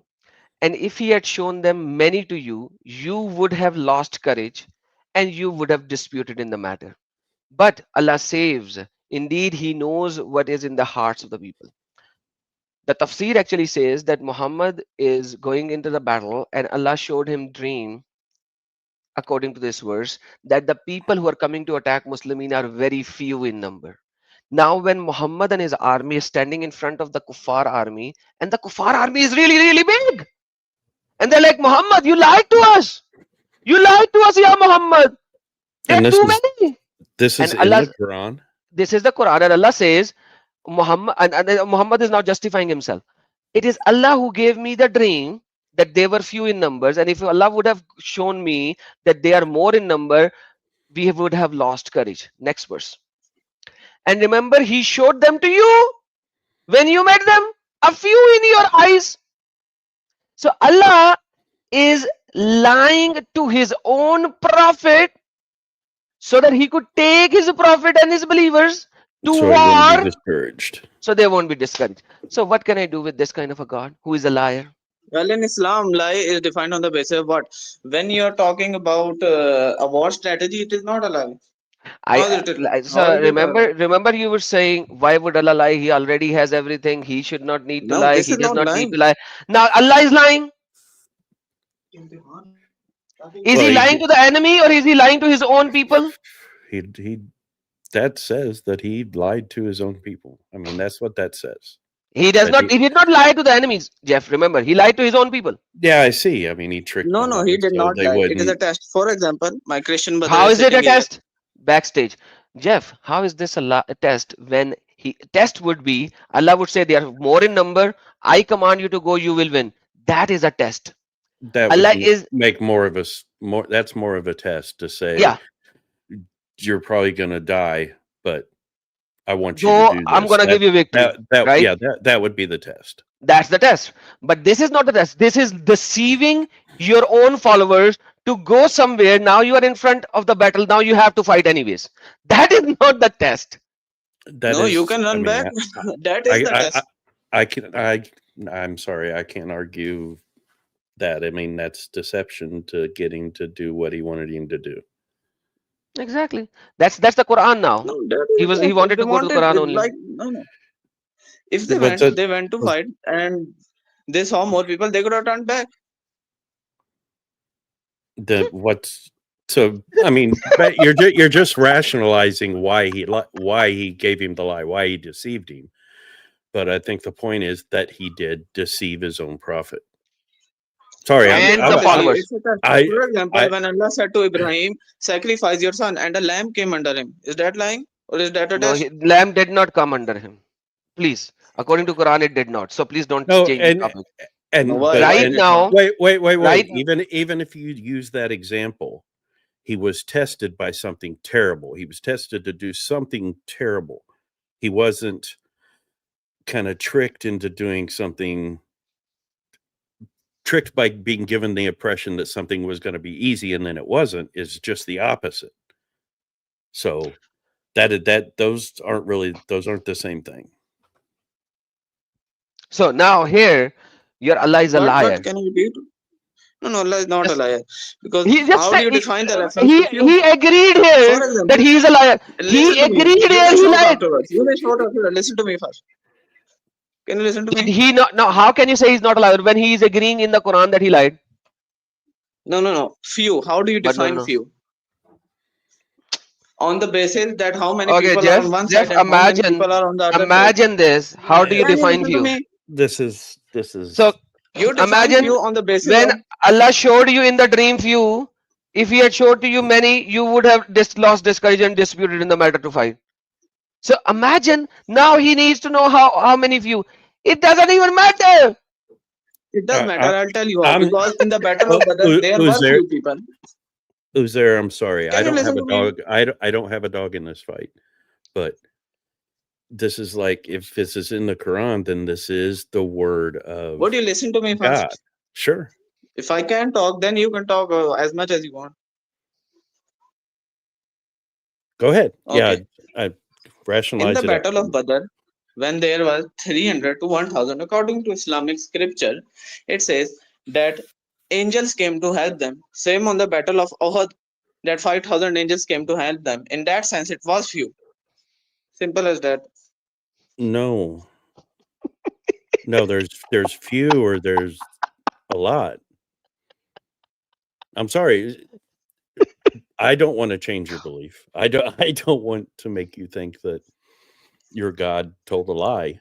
I'm just saying that this in the Quran says that Allah deceived Muhammad.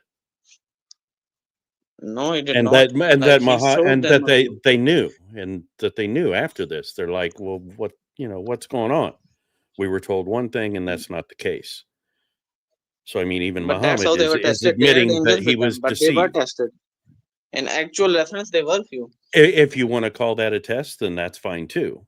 But I mean, as far as it's still a lie. You know what I mean? If he lied to test them, then so be it. But it is still a lie. Do you agree? No, it is not a lie, as I have defined before, that angels were sent to help them, and that did balance out the number. Indeed, Right. making it Right. Sure, it balanced it out, but I think we're talking about. Never mind. I understand why you don't want to say, yeah, he lied. I 100% understand it. So, can we get back to Okay, that's talking the lie of about? Allah. We are talking about lies. This is the stream about lies. So This is not a Allah. lie. Define how you make it a Okay, lie. I'm telling you. I'm telling you. If I have 10 people with me and uh, 10 people are standing in front of me, and if I see them as few, then how is it a lie? Okay, I'm give you another lie. Okay, very important lie. Okay. Was Jesus killed or crucified? Well, it appeared to the people as he was crucified, Okay, but in actuality, he was raised up. he was not, right? So Allah made a shubha. No, no, no. Allah made It a appeared to shubha. people. You are missing Yeah, my yeah. key point. You are missing my key point. That appeared to people that he did die. Listen. Walakin shubhi lahum. So Allah made, it was made to appear. So Allah made to appear to them that Jesus was being crucified. Allah made it appear to them. Walakin shubhi lahu. There's a shadda on the ha. Walakin shubhi lahu. Who was made to be crucified? It was appear. Okay. It was another person in the So place of somebody Jesus. else was okay. So somebody Yes, else was according made to the to look. hadith of Ibn Abbas, that 12 of Somebody the read the hadith. Read the hadith. Say the hadith. okay, according to the hadith of Ibn Abbas, 12 of Jesus' disciples were sitting around him, and he asked his disciples, "Who will go on the cross instead of me?" A young man said, "I will," but he declined it. Then he said Why? it 3 times, and then Because he he was too young agreed and to too it, and short. that man went on the cross. Okay. What? Because he was too young and too short. So he asked the second time. Nobody responded except this guy. Then he asked the third time. Nobody responded except this guy. And then Jesus said, "Okay, yes, you'll take my shape." So Allah made him look like Jesus, and Jesus was taken away by Jibreel from the high window, right, of the roof. Well, if you're using the scripture, then you don't use derogatory terms. If you want to talk about on Where is the archaeological derogatory term? evidence, then they Excuse me. this Where, is the derogatory this term I'm you reading find. the listen. I'm reading the hadith. Where is the derogatory term? Jibreel took him from the high window. Where is the derogatory term? Well, it depends on how you use it. Stop being a victim card right now. I'm fixing your hadith which you did not see. So now You said imagine. he made it to appear Imagine. and joined as if he made Jesus was to appear to die. But you did knew that it was one of his disciples, but you purposely lied. Where did I lie? Why did you lie? Okay. So basically, Jeff, you understand the story now. At least he gave you Yeah, the. I do understand the story, but this So is in a hadith. Allah is not in saying, the yeah, Quran, it is in right? the hadith. And I'll agree with that story as well. So we both agree now, and we all three agree, it was not Jesus, right? It was on the No, cross. I don't agree. No, according to Quran. Well, you're a According to Quran, Christian, not but history. we are talking on the Jeff, basis of Islamic According scripture. to the hadith. Yes, And the according to Quran. me and the scripture. Where does it say it Okay. in the Quran? Right now, in front of you. Okay. Walakin shubhi lahum. It was made to appear to others that it was Jesus. Okay? Okay. All right. Now, the problem here is this is a deception done by Allah. Now, why it is a deception? Allah No, it is made not a somebody. deception. It is Can you please shut say up and let Jesus. me finish my point so that you can answer? Was I not listening to your hadith as well? Just wait. Okay, sorry.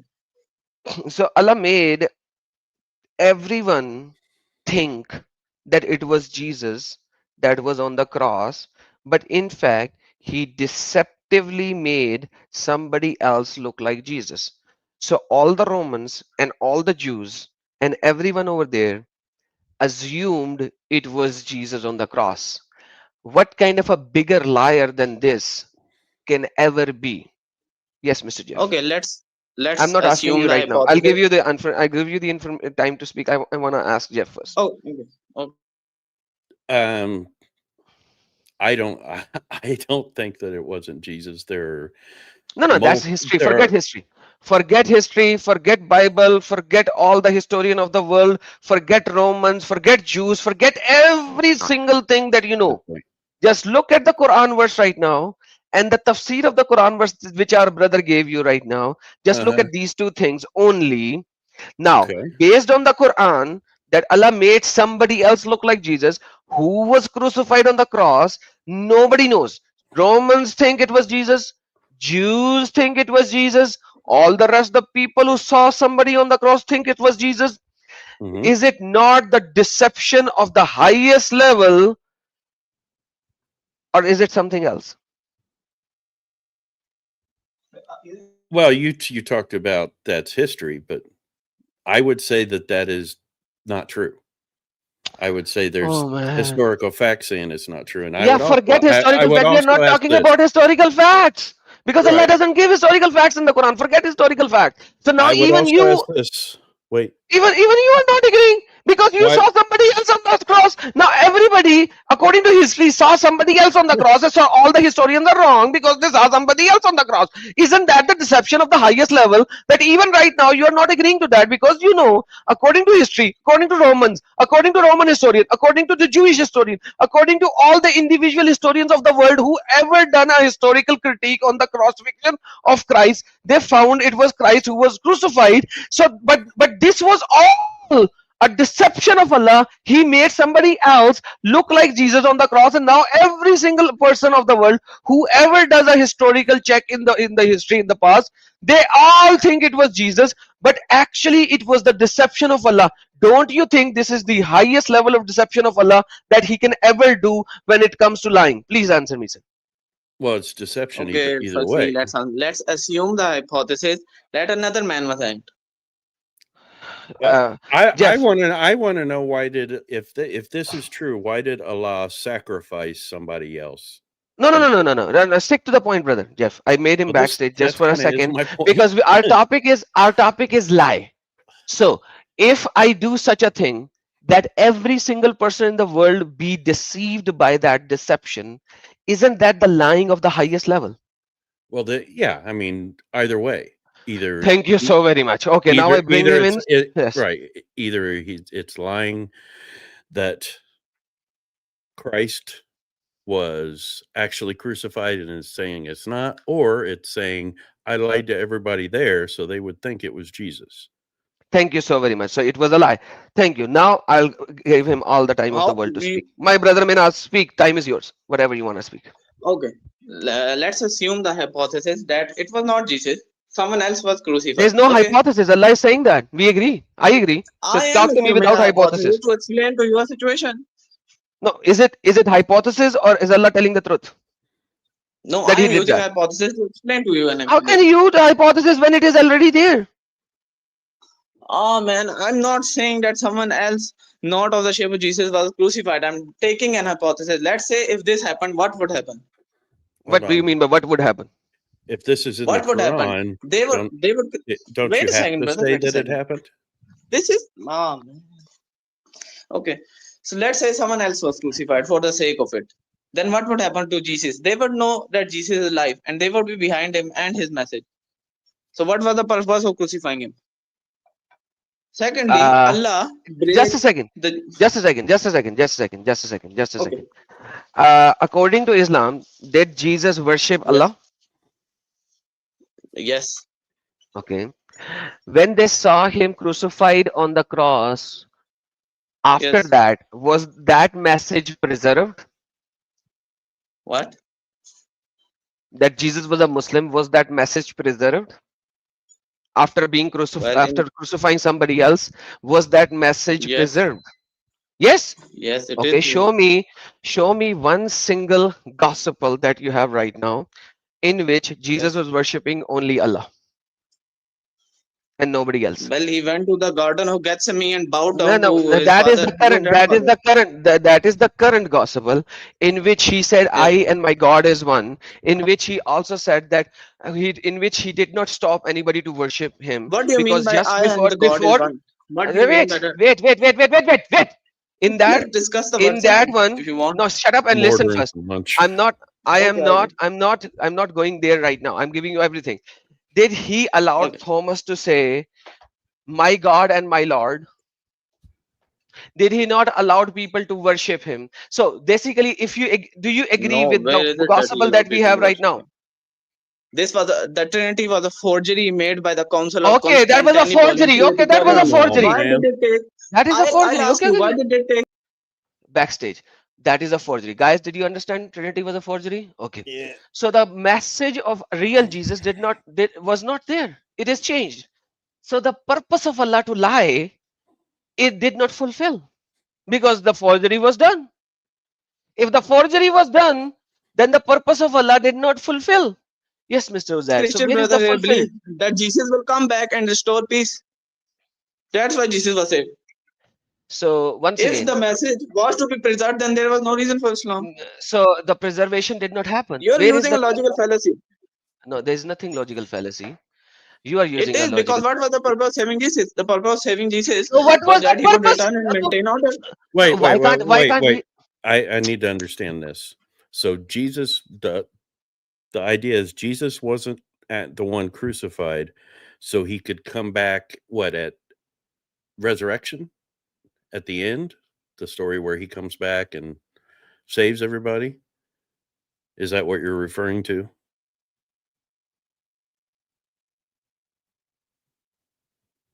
Hello. What? Can you repeat your point? You just said that Jesus wasn't crucified so he could come back and save everybody. Are you talking about end times? Well, yes. So And secondly, that Jesus, Allah so could not Jesus allow his is messenger to be killed. wait. So the idea is that Jesus is alive somewhere and has been alive for the past 2,000 years, just kind of waiting. In heaven, yes. So Jesus died. So why does it make sense that he wasn't crucified, that he wasn't No, killed? no, no. He was raised up. Raised up and being killed is difference. And No, you're talking okay. that he waited 2,000 years. Time is relative. So Jesus didn't die. He was pulled up into heaven as a human. Yes, according to the words that he's showing you. Now he's just a human, right? He's not God, or he's not divine in any way. So he was pulled He is into divine, but he's not God. but he was pulled into heaven as a living human, and he's been hanging out up there for 2,000 years. Again, one other logical fallacy you make is that the time there spent is equal to time here spent according to No, the hadith of Miraj that he must I have read understand Adam. that I understand that God and heaven are outside of our time and space. I understand that. But if God can, I mean, basically, God created Jesus, right? Jesus was created just like Adam. He could do it again. Why would he have to not die in order to still come back at the end? I'm sorry, I'm not refuting you. I'm just saying I don't understand the logic behind this. The idea that Jesus couldn't have died because he needs to come back and save people at the end when God can do anything.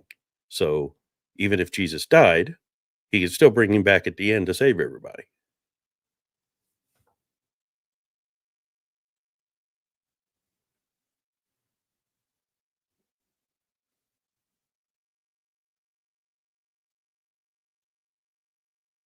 Hello? He ran away. He ran away. He just went off. Ah. So the problem here is you went into a different topic. I didn't want it to go into that topic. But but the problem Sorry. here is Allah deceived.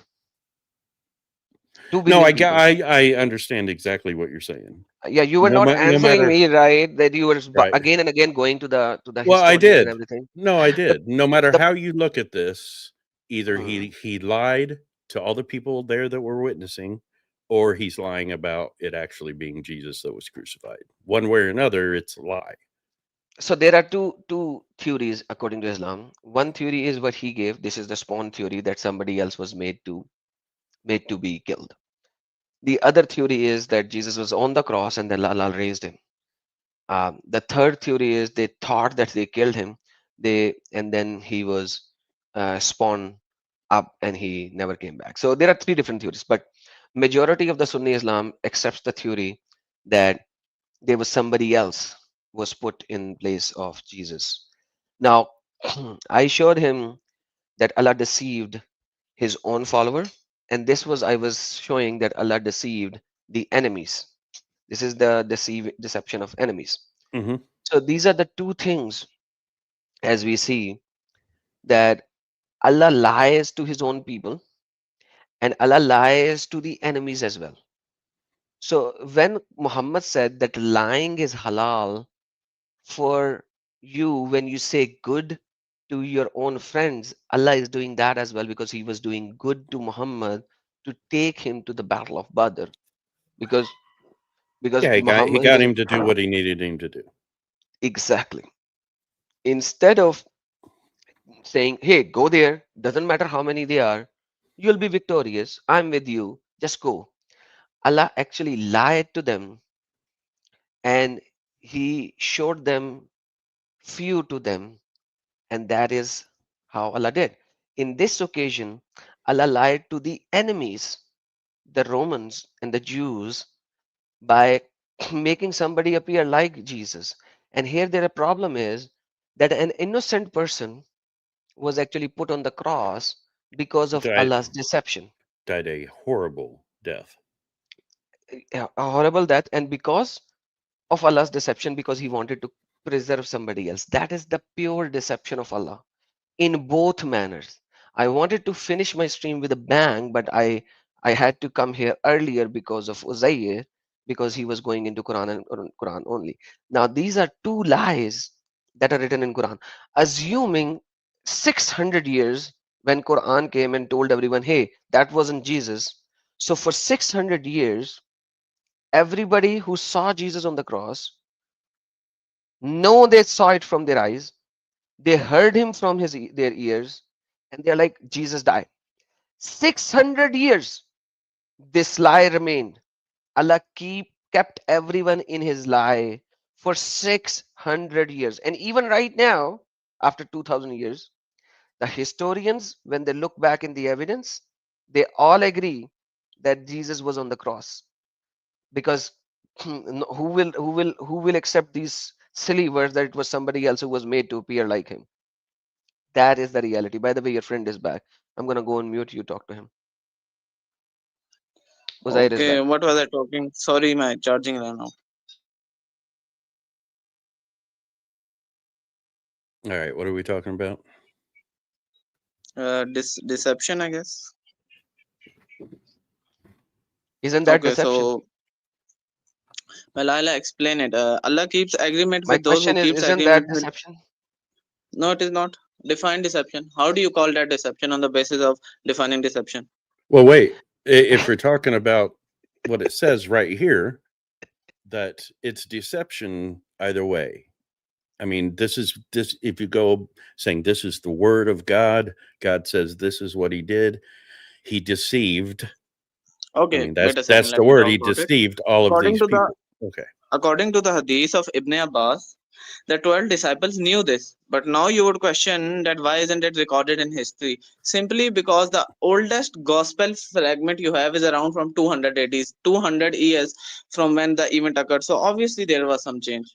Actually, 60 to 70 AD. But Well, Jeff, No, no, Jeff, Jeff, Jeff, Jeff, that was Jeff, when don't go into discussion. Jeff, don't. Damn it, man! Don't go into this historical thing. Where it doesn't matter. he What brought it up. matters is, yeah, but like, forget this. You need to understand when they try to change the topic, you don't need to go to the topic. Right. Okay? So But the real gospels were corrupted. The gospels that we have is like 200 years later. That also proves the point, our point, because he said that if it was not Jesus, that is the only way to preserve the real message of Jesus. Now he is agreeing that even by this thing that Allah did, and let's not call it deception for the sake of argument, yet Jesus' original message was not preserved. Still, Allah took 600 years to tell this was the original Jesus was somebody else, and he wasn't even killed. Stick to the point. Forget the neons and the new topics that the Muslim gives. You need to understand how to do discussion with them. Okay, I bringing him no, back in. yeah, I'm fine. Okay, But yeah, bringing him back in. to say Forget. let's not use the word deceive when it says so it was made to appear to them in God's words. That is deception. Yeah, okay, I'm bringing him up again. Forget every other topic that he brings. Stick to the topic that we are discussing. I'm bringing him up again. Okay, gospels were corrupted. We don't have any gospel. They were written 250 years later. Okay, does not matter. Stick to the point, sir. I'm going to mute again. Okay, let's talk about it. So, according to the verse, it says it was made to appear. Okay, am I clear in this? Yes. Let's continue. Okay, so it was made to appear to them. Another person came and they saw the similarities in Jesus and him, and they hung him on the cross. Am I correct? Well, I am correct because there is no response. So, were they deceived by themselves, or did Allah deceive them? They saw the similarities. Allah deceived him. How? So it was made to appear to them. He's the one Yes, that it was made it to appear to that them. way. Yes, by Yes, it Allah. was, but they chose it by their free will that he looks like Jesus. So They chose it by their purposely free thought will by that it was made believing to what appear they to were them. seeing.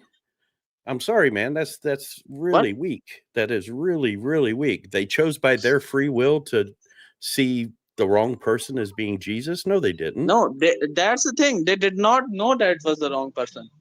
These built people it knew around a who Jesus misconception. was. These were Jesus's followers. But- These are people that sat and Yes. talked with No, Jesus they were not and were Jesus' followers. preached They to were by against Jesus. Jesus, and they knew how Jesus No, looked like. some of the people there were against Jesus. Some of them were his followers. The ones hanging them were against Jesus. Yeah. So the followers just Yeah. went along with So it, I'm knowing talking that about it them. wasn't The ones hanging Jesus. them were against Jesus. Uh-huh. So they built around on the misconception that this man is Jesus, and they hung him. So Okay. they themselves were deceived. Then why did Allah make it appear as anything?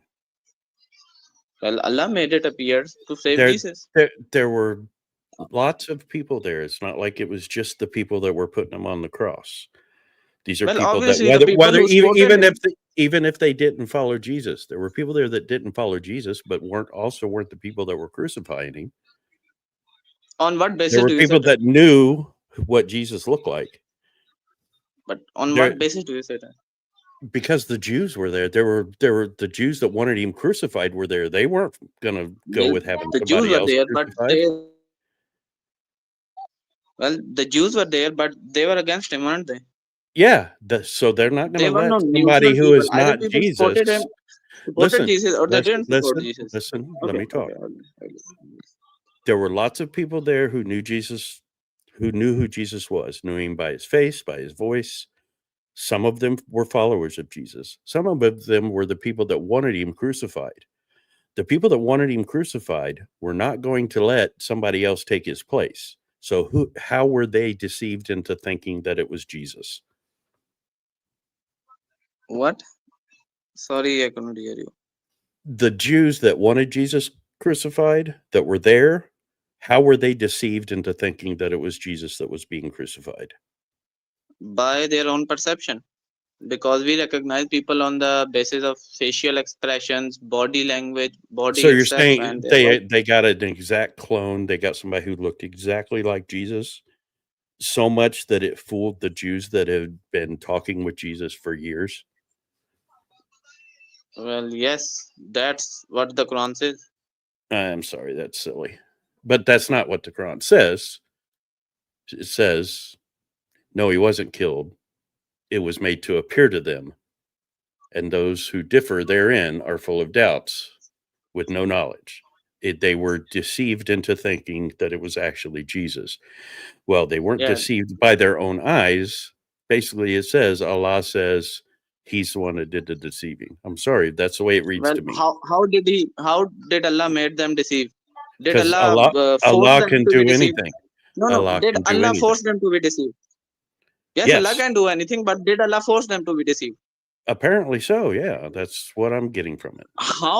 How can they be forced to be deceived? Can you also explain that? Yes, because Allah can do anything. Let No, me but answer that. Let me answer that. Because Allah made somebody else look exactly like Jesus without any differentiation from Jesus. So basically, anybody in the world will say, this is Jesus. So that is how Allah forced them. Allah deceived them. Yeah, I can see that as Deception, being the only way. yeah, deception is not about you putting a sword on the neck of somebody and making him say something. Deception is you deceive in such a way that the other person will assume that what you have done is what is his reality. That is why. Yes, Mr. Uzair, you got the answer. I'm sorry. well, Again, if Uzair, you I if don't have you anything against Islam, but I am looking for the truth, and this seems to be the truth. well, Exactly. if I consider the same thing that everything is done coercedly by Allah, then every evil is by Allah, and then people are Absolutely. forced to do evil. According to Quran, that is true. No, according to not Quran, according to the definition of God, and anyone who No, believes in God, if he says this, he is making a logical fallacy because free will exists. no, because that is a No, separate and topic. he Let me backstage you. You state things and then you don't even give somebody else to respond. Okay. So according to Quran, Allah wrote the taqdeer, i.e., fate of every man before the world was even created, and then He made the pen go dry. He said, "Pen go dry." So pen went dry. So now, because Allah did such a stupidity where every man's fate, what he does in this world is pre-written, then yes, every single evil is pre-written. Even Muhammad's hadith says, every man's zina, adultery, is also written for what he is going to do in this life. So, my friend, for Allah, that is true, not for every other God. So, please remember, you need to give what the reference is. So, yes, but this is a separate topic. I will do the fate versus free will topic separately. Right now, we are not talking about that. okay. I'll just give a short talk on that and just move on. Free will is something written by Allah due to his N- complete knowledge, not because he's forcing people to do. Where does We are Allah the one. says? Where does Allah says that I have written free will to you? Rather, Allah says that I have written fate for you. So if Allah Yes, he has has written, written let me faith ask in you you. very But sim- how let how me do ask you we something. Let me how ask do you we something. एक second. Let If Allah has written that you are going to slap your wife tonight, can you stop yes. that by any mean? In But your how will fate, we access that I will if Allah, no? How will in I your access fate, that I no? How will I access that I slap my you don't wife? have Will it to. be my You don't. who will create the means for slapping my wife? Allah, My Allah hands, is going. my Allah power, is my going. mind, Allah my is going to. perception. Allah is Allah going to has do that. no. Allah is not going to. Allah has given you the power and given you to the will to So I'm decide. asking. So Due to I'm Allah's asking you, Maybe complete it's knowledge, He EMS. has written that this man will do this Uzair, instead of this. Uzair, Okay. Okay. Uzair. If Allah has written, my ask question is something different. If Allah has written that you are going to slap your wife tonight, can you change this by any mean? What? Let me ask the question again. If Allah has written in your fate that you are going to slap your wife tonight, can you change this fate which is written pre-birth of the world by any mean? Who is creating that fate? Who is Apparently, creating a Allah means to is. it? Who is doing it? Allah created No, that Allah fate. is not Even doing it. Allah has given. listen, I don't care what you say right now. I asked a very simple question which has nothing to do with who wrote it, who did not write it. I asked you, can you change it? If Allah has written it, in the eternal tablets before he even created the world that there will be an Uzair who will slap his wife in the night of November the 13th. Can you change it? That's my question. Answer the question, sir. I'm good. I will answer it, but after I'm going out right now, so you can talk to my brother. You cannot Brother. answer, right? Do Because not that's a No, slap no, simple your answer. wife. I You can cannot. answer. You So can the talk to answer my is brother. you I'm going out right cannot, now. or the answer is you can. Who's there? So answer. No, what matter what happens, don't slap your wife. No, no, no. Let me speak. This is not this. Just This is a first, misconception. I will give you 2 minutes to speak, but answer my question first. Can you Yes. change it or not change it?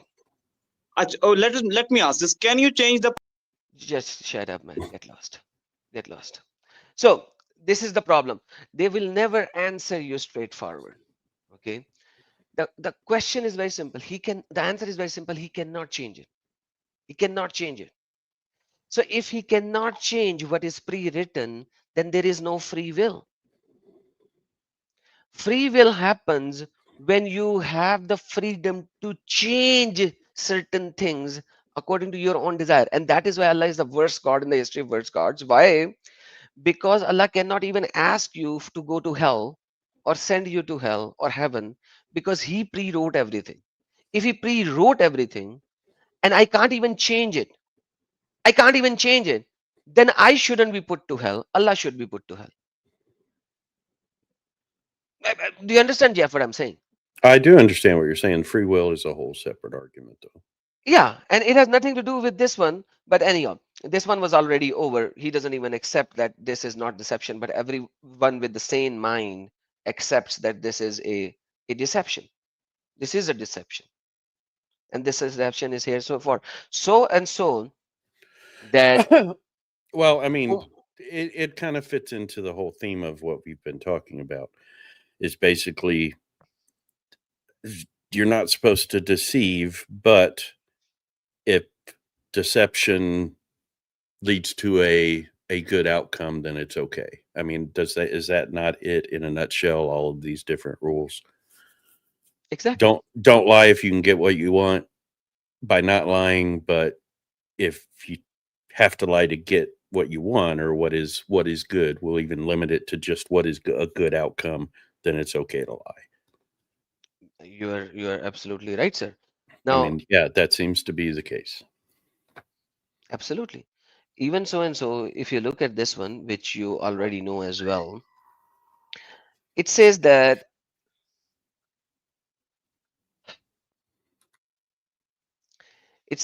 Umar bin al-Khattab is saying, if there is only one person that is to go to hell, I fear that it might be me. And then he said, I do not feel secure from the makar of Allah, even if 1 foot of mine is in paradise and one is out. This reference is narrated by Ibn Khuzaimah and Al-Tibrani, and there are multiple of them. The same multiple hadiths, multiple references quoting that Umar said, I will not be feeling secure of the makar of Allah, Amanta bil makar Allah, that even if one of my foot is in heaven and one out of it. Hmm. So the question is that the early Muslim Ummah at the time of Muhammad knew that Allah is a makkar, He's a deceiver, He does deception. And that is why they were saying this, that I wouldn't be feeling secure of the makar of Allah. And they all know that Allah did makar. They all agreed to that Allah deceived even all the followers of Jesus and everybody else. Somebody said, Jeffrey Anderson, why 1 foot and not the other? Because like when you actually enter some place, 1 foot is inside the house, 1 foot is outside the house. So the reference is that even if 1 foot is in hell, I'm not in heaven, I'm not fully in heaven, Allah might take me from going into heaven and put me in hell. Right. So that's why 1 foot, not the two. Because if both foot are in heaven, then you can't get out. Because when you enter into Allah's heaven, you cannot get out. So that's why. So he's saying, I will be scared of Allah, from the makar of Allah, that He might throw me in hell, even when one foot is in heaven and one is still not in heaven. So unless both foot are in heaven, I will be scared of the makar of Allah. That's the argument. Yeah, I understand it. Mr. Hassan Abdullah, you are live. So Hassan Allah, you, as soon as I said Mr. Hassan Allah, you removed the permission of microphone and camera. How can you talk when you remove the permission? Let me kick you out, come back with the permission. Okay.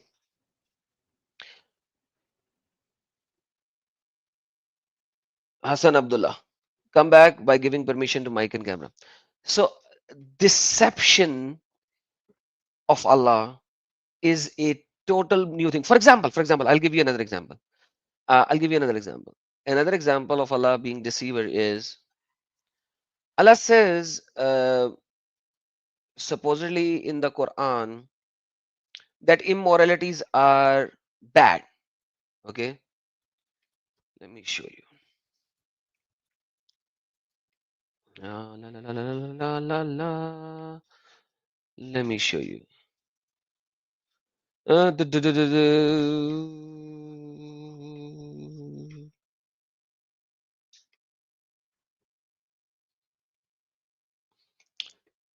du- du. What is happening?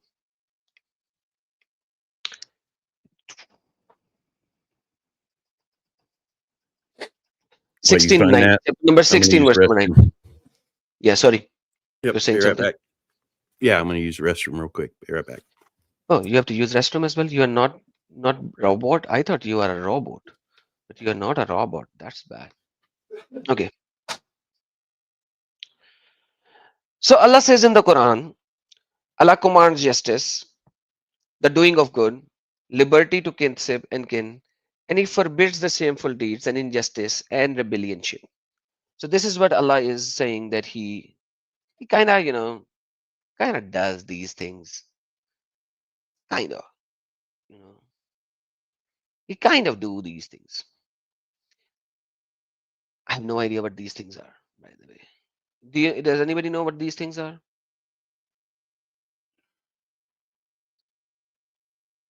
Okay.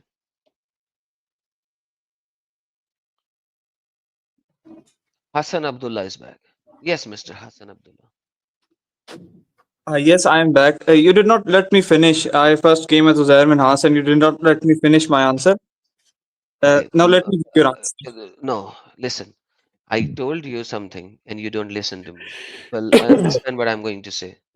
You first have to answer my question before you Exactly. provide That the question. explanation. Answer that question. You first back. have The to question answer will be the good. question before you ask something or before you actually go into explanation. So my question was, let me ask the question a fifth time. If Allah Yeah. has written in your fate that you are going to slap your wife tonight, can you change it? Yes or no? No, but that is Thank not you at so all. very much. So basically, you Now let cannot me change. Wait a non-sequitur. second. Wait a Oh yes. second. Wait a second. let him finish. So you are saying, and you're agreeing with me, you cannot change it. Perfect. Guys, you all heard that. Now, take your time and say whatever you want to say. Oh yes, very good. Now the conclusion drawn from this premises is non sequitur. This is exclusive to the fact of free will. For example, this question has a one-to-one correspondence with saying that, for example, the Kantian metaphysics. This is exactly saying that can I change the past? Is that question valid? That is a category error. Allah did not write and I permit to his writing by my action. It is whether that I am acting and Allah, due to his complete knowledge, has written. I do not act upon Allah's knowledge. Allah's knowledge is acted upon by my free will. So Allah has written whatever I will do due to my free will, due to his complete knowledge. I do not do whatever he has written for me. He has written whatever I do. That is Well, not well, sequitur. wait. Didn't that you just totally negated free will? Not at Because all. free will is the ability to make the choice, and you're saying that you already made the choice by your free will, and Allah knows it. Is that Allah, what due you're to His saying? completeness of knowledge, knows it. That is What? that is what we ascribe to Allah. His knowledge is complete. God's knowledge is complete. But I do Okay. not act on God's complete knowledge.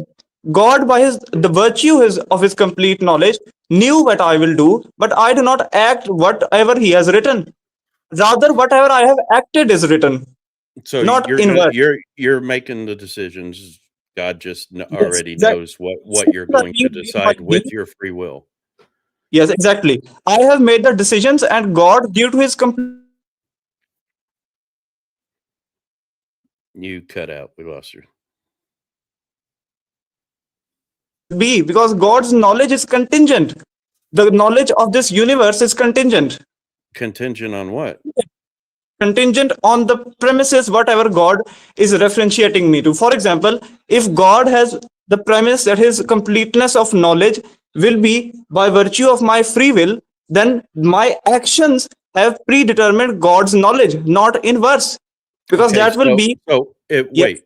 If For God example, knows, God's knowledge. wait, let me ask this question before you continue. If God knows what you're going to do already, Yes. what free will do you have?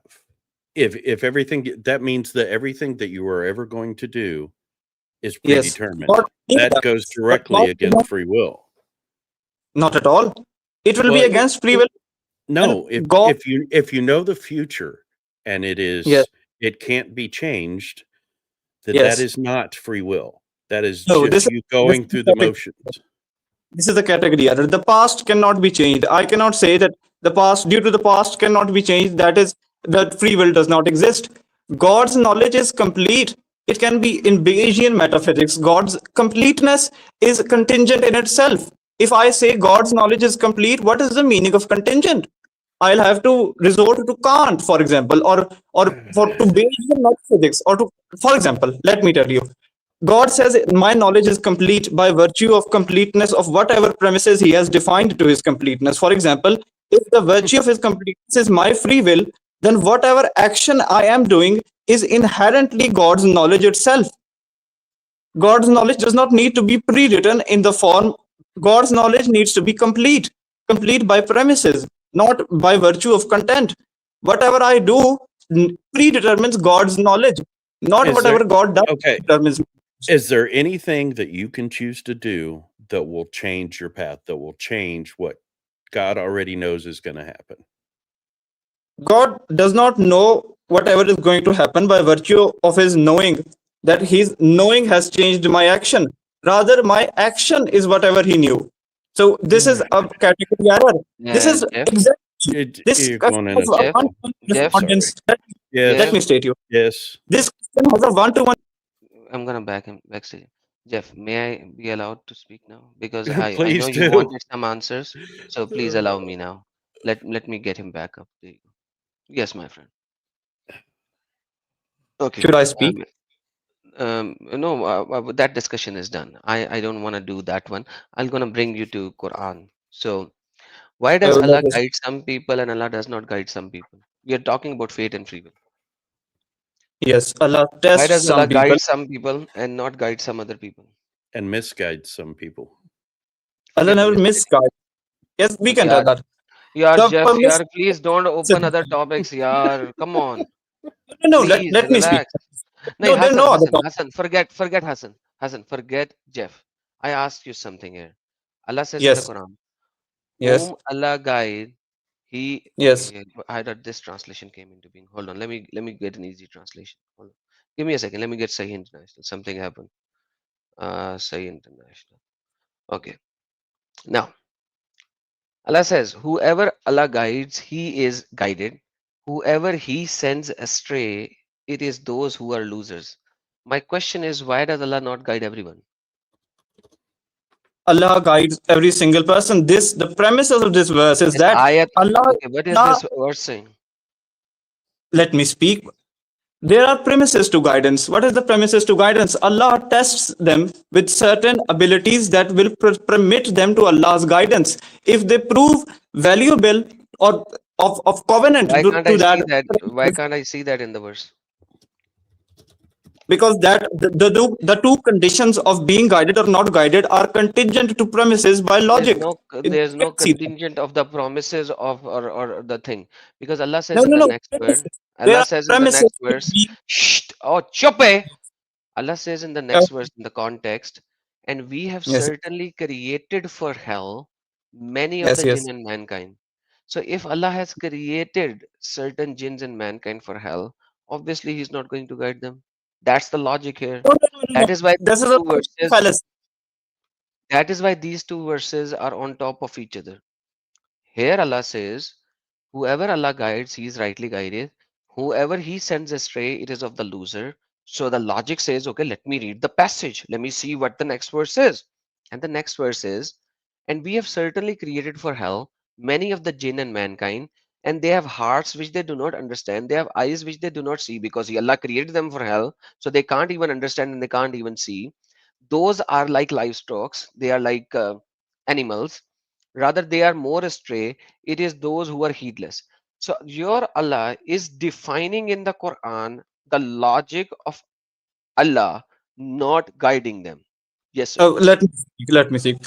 Uh, and we have certainly created, for example, these are the premises of being in hell. Allah does not create them for hell. Allah is It in says advance. created in English and in Arabic. وَلَقَدْ زَعِلْنَا الْجَنَّةَ كَثِيرًا مِنَ الْجِنَّ وَالْإِنسَ. We Yeah, have yes. created them. ذرأنا We have created them for Jahannam. Let me speak. This is a logical error that you're committing. Creation Where does is not mean that Allah has. okay, guys? Okay, guys, is this a logical error that I am actually reading what it is saying, and he's saying no, Allah did not create them, whereas the Quran is saying that Allah actually created them for hell, and he's saying no, no, no, no, no, no, no. I am doing a logical fallacy. They, Jeff, what is this problem with them that they are creating fallacies out of thin air? Do you I understand don't know, this? man. I don't. I'm You trying don't. to. I really am trying to make sense of all this stuff. So But he is saying Allah is not saying what Allah is saying, and I'm creating a logical fallacy.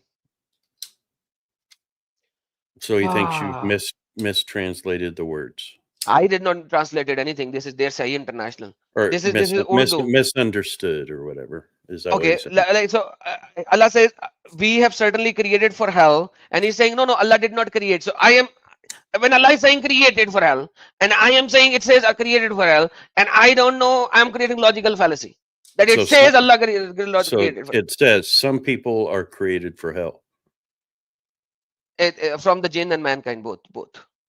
Okay. That by Okay. virtue of knowledge, certain people that he has created will go to hell. He does not create people for hell. Rather, the people that are created, of which some will go to hell. He has not predestined. Can you read what Go it to. says? Can you read what it says? And Can you we have read? certainly. Okay. I kind of understand what Hassan is saying. No, I no, no, kinda no, see Jeff. this Jeff, as you two- can understand what he's saying, but this is not what Allah is saying. So can you No, no, read no. what Allah This is is saying? exactly what Allah is saying. Allah has created of men from which they will go to hell and heaven Where does it alike. say? Where does it say what you are saying? Which Let me translation should I open? Yes, exactly. Let me speak. And we have certainly created for hell many of the jinn and mankind. And that is exactly correct. Of the creation that he has created, some will go to hell and some will go to It heaven. This is doesn't the say. logical. Listen, This silly. does not say It that this doesn't. is predestined. This does not say that this is predestined. This is a non sequitur, basically, a non conclusion. You're deriving from this that Allah has created them predestined for hell, rather, His creation of which will go to heaven and hell alike, not predestined for hell or heaven. And He has I defined their kind of traits. agree with what Hassan is saying. Okay, I understand what he's saying. I'm not an idiot, but he is saying something which is not in Quran. It is exactly written there.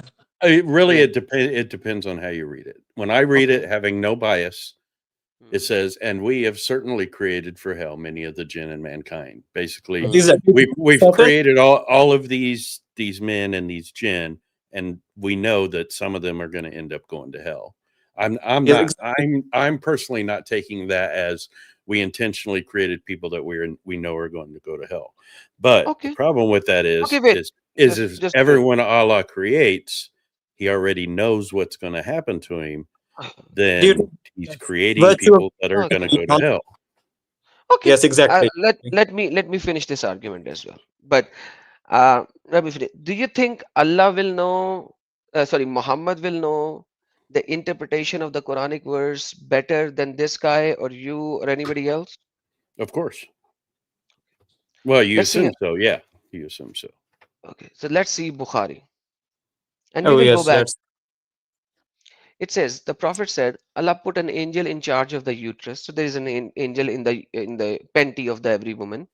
And the angel says, "Oh Lord, it's semen." So when the semen inserts in the uterus, the angel gets wet with the semen and he says, "Oh Allah, it's semen. Oh Allah, it's a clot. Oh Allah, it's a piece of flesh." And then if Allah wishes to complete his creation, the angel asks, "Oh Allah, should I make it a male or a female? A wretched doer or a blessed doer?" So while you are a, a, a semen clot, something in the womb of your mother, the angel is making you a wrongdoer or a good doer. So while you don't even know what wrong or right is, the angel is doing this with you. So that is why Muhammad is explaining that when Allah says this is the qadar, the divine will qadar, kitabul qadar, divine will. So now you are telling me that I should read the Quran not according to the words of Muhammad, that you are no, no. created good, but This is also you non might sequitur. do This is you might do something wrong. Mr. Jeff, what should I do now?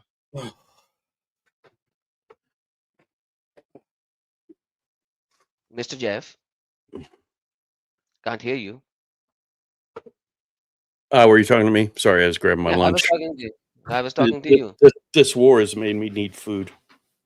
Yeah, but like, did you hear? Okay, let me get Hassan now, because yes, Hassan, your Muhammad said that. What should I do? Mr. Hassan, unmute yes, should yourself. I say? What should I do with Yes, this? this does not at all say that I am predestined to be wrong or right. This just says that in human beings, there is a quality which is either exaggerated of being good or bad, and Allah tests us by trying to Does conceive it us to say? be Does good it or bad. say inside the womb of a woman Yes, it exactly that says that. will the The person be completion of made creation, as a evil doer or a bad doer? yes, uh, either can be an evil doer or bad doer and still repent either in life. Why on God's earth will I be good if I cannot be evil?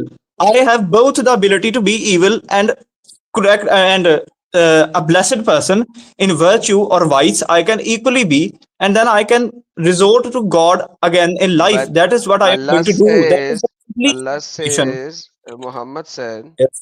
while you are in the mother's womb, Yes. you will be either made good or bad. So if in your mother's womb you are made evil, can you be good? Yes.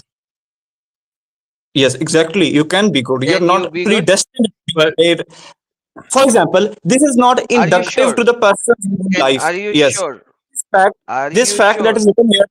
No, yes, I am exactly sure because Okay, it's nowhere says here. okay, just stop, just stop. Shh. This Ah, predestination. shh. Oh, Relax. yes, yes, Listen. yes. Listen. Become, So become. you are sure that when you are made an evil doer in your Yes, life, you can become yes, a good doer? exactly. Why Okay, would I not be? For example, things change. The can you Hegelian say, dialect. yeah, well, shut up. You speak so much. Just relax. it Listen. looks like this says that Jeff, you just hold can't. on. Jeff, hold on. Just hold on. Jeff, Sorry, hold on. getting caught So, up. so you eat and listen right now. So, can you say Wallahi, Wallahi, just like your Nabi says Wallahi so many times? Even if you are made an evil doer in the womb of your mother, you can still become a good doer. Can you say that, please? Yes, why not? I will say that. Say, Wallahi, you can become say, a good doer even if you are predestined to be wrong at birth. Because these facts are not contingent to the okay, fact of being predestined. okay, God has okay, provided. shut up. You speak so much. Okay, just go one hadith back. Allah Messenger, the truthful and the truly inspired. Okay, truthful and truly inspired. said that you are an idiot and a fool. Let me read that. Said, each one of you is collected in the womb of the mother for 40 days and then turns into a blood clot for an equal period of time. It means another now 80 days, and turns into a piece of flesh for another 40 days. That's 120 days. And then Allah sends an angel in order to write four things, i.e., his provision, his age, whether he will be of the wretched or the blessed doer. Same hadith, just with different narration. Then the soul is breathed into him. Now the soul is going into him. And by Allah, a person among you may do the deed. So now imagine wretched doer and a blessed doer. Now Muhammad, the truly inspired and the truthful, is saying, listen to what he is saying, that when you are made a wrongdoer in the womb, what is going to happen? By Allah, he said, Wallahi, a person among you may do the deeds of the people of the fire.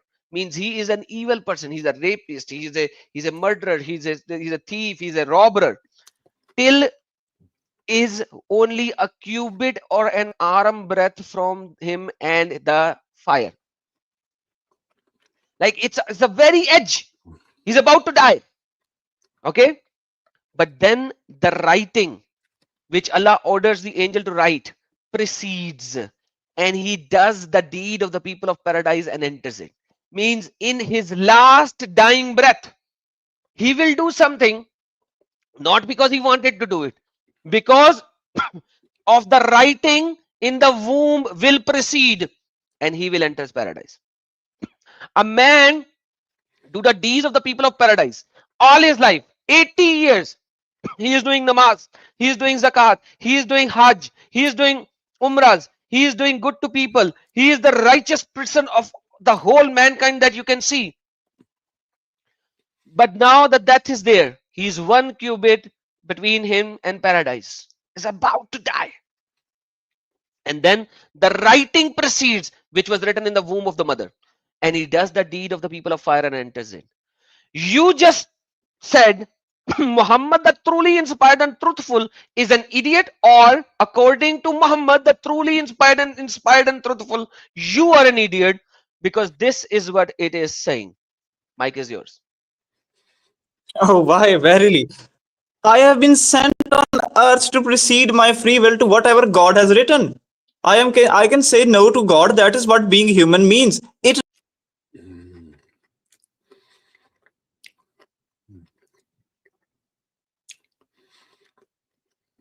That is not the point. You said you can change what is written in the womb. You said, Wallahi, you can change. Now, Muhammad is saying, Wallahi, no matter what you do, before you die, your writing will proceed, and Wallahi, you will do and die according to the writing. So answer that. Don't change anything. Oh, this Are is you right or is Allah right? This is exactly what we've discussed. In this is a one-to-one correspondence to the fact It that doesn't what am I matter. doing? You just said when I showed you the previous hadith, I stand on that. 6595, you said you can change what is written in the womb. You said that. Muhammad is Yes. saying, no, you cannot. God's knowledge is complete. You cannot change what is written, but you can act on whatever you want, because God's knowledge is not made from God's knowledge. You cannot. You can Rather listen. from You said even if you are a wretched doer, you can become a good doer. Yes, you But can become. Muhammad is saying you cannot become a good doer. No, not at all. He's not saying that. He's saying that whatever was written due to God's complete knowledge of you acting is being done. God's Okay, knowledge is listen. continued of my acting due to the premises Okay, of what's God's knowledge is completion. Mr. Actor, hold on. Another thing. Let's say you Yes. are a 6 years old. Okay. Yes. Now 5 years old. Oh, Okay? yes. And you die. Okay. You do not know whether you can commit a sin or not because you are just 5 years old. Are you going You to can hell or heaven? but you're not tested for it due to the completion of the brain. The personality cannot develop until that age. It takes oh my further goodness. age. Shut up! Shut up! Oh, yes. So Yes, there is yes. nothing called sin for a 5 years old. Now question is, will you go to hell or heaven? You will obviously go to hell, because God did not give you the time to be tested. go to If hell? God did not You will give go me to the hell? time to be tested, You'll go to no, hell? you will not go. You'll go to heaven. There was no Okay, you will test go to hell. taken. Okay, you will go to There, hell. there was no Okay. test. Okay, listen. Shut Yes, up, man. exactly. You speak too much. Okay, so you will go to heaven, That- right? Yes, Okay. because What you're if your pure of sin. Muhammad says you are a stupid idiot? Let me see that. There you go. Something similar said by the wife of Muhammad, the Hazrat Aisha. Aisha, the mother of believers, said, Allah Messenger was called to lead the funeral prayer of the child of Ansar. And I said, Aisha said, Allah Messenger, there is happiness for this child, who is a bird on the birds of the paradise, for he committed no sin, because he has not reached the age when one can commit sin. You know what the reply of Allah Messenger is? Allah Messenger said, Oh Aisha, peradventure, it may be otherwise. Why otherwise? Hey, he can't even do any sin. He's too young. Because Allah created for paradise those who are fit for it, while they were yet in their father's lines. And He created for hell those who are to go to hell. And He created them for hell while they were yet in their father's lines. So that is why Muhammad has to ask forgiveness for this kid. So now tell me, he cannot even commit sin. Aisha said, Why are you going to the funeral to pray dua for him? Yet he's That is saying, a No, no, no, no, no. This is what it is. yes. Let me see. This is addressing an uncertainty. Why did God kill the child that He had given birth to into? Jeff, do you see that there is a killing here, or why the child was killed here? You see how stupid the replies are. Well, one thing I would say is if God already knows the person's life, then that child wouldn't have been created as someone that's going to go to hell, because God already knows that they're not going to get a chance to sin. Okay. So So now I'm not sure it's I So you understand see, what you're every saying. time I think you will hear some really stupid answer from them. Now, let me solidify my point. And if Allah has willed, He would have made you one nation. But He sends astray whom He wills and guides whom He wills, and you will surely be questioned about it. Now, the problem is if Allah sends astray, how can I be questioned about it? Why?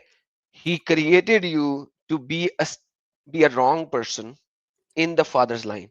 He created you to be a wrong person while you are in still mother's womb, and you have to do those things of the evildoers.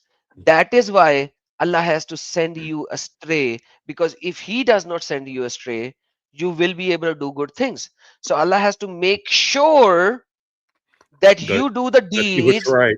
that you are made to do, so that He could question you later on. Make sense? Yeah, I brought up the misguiding earlier.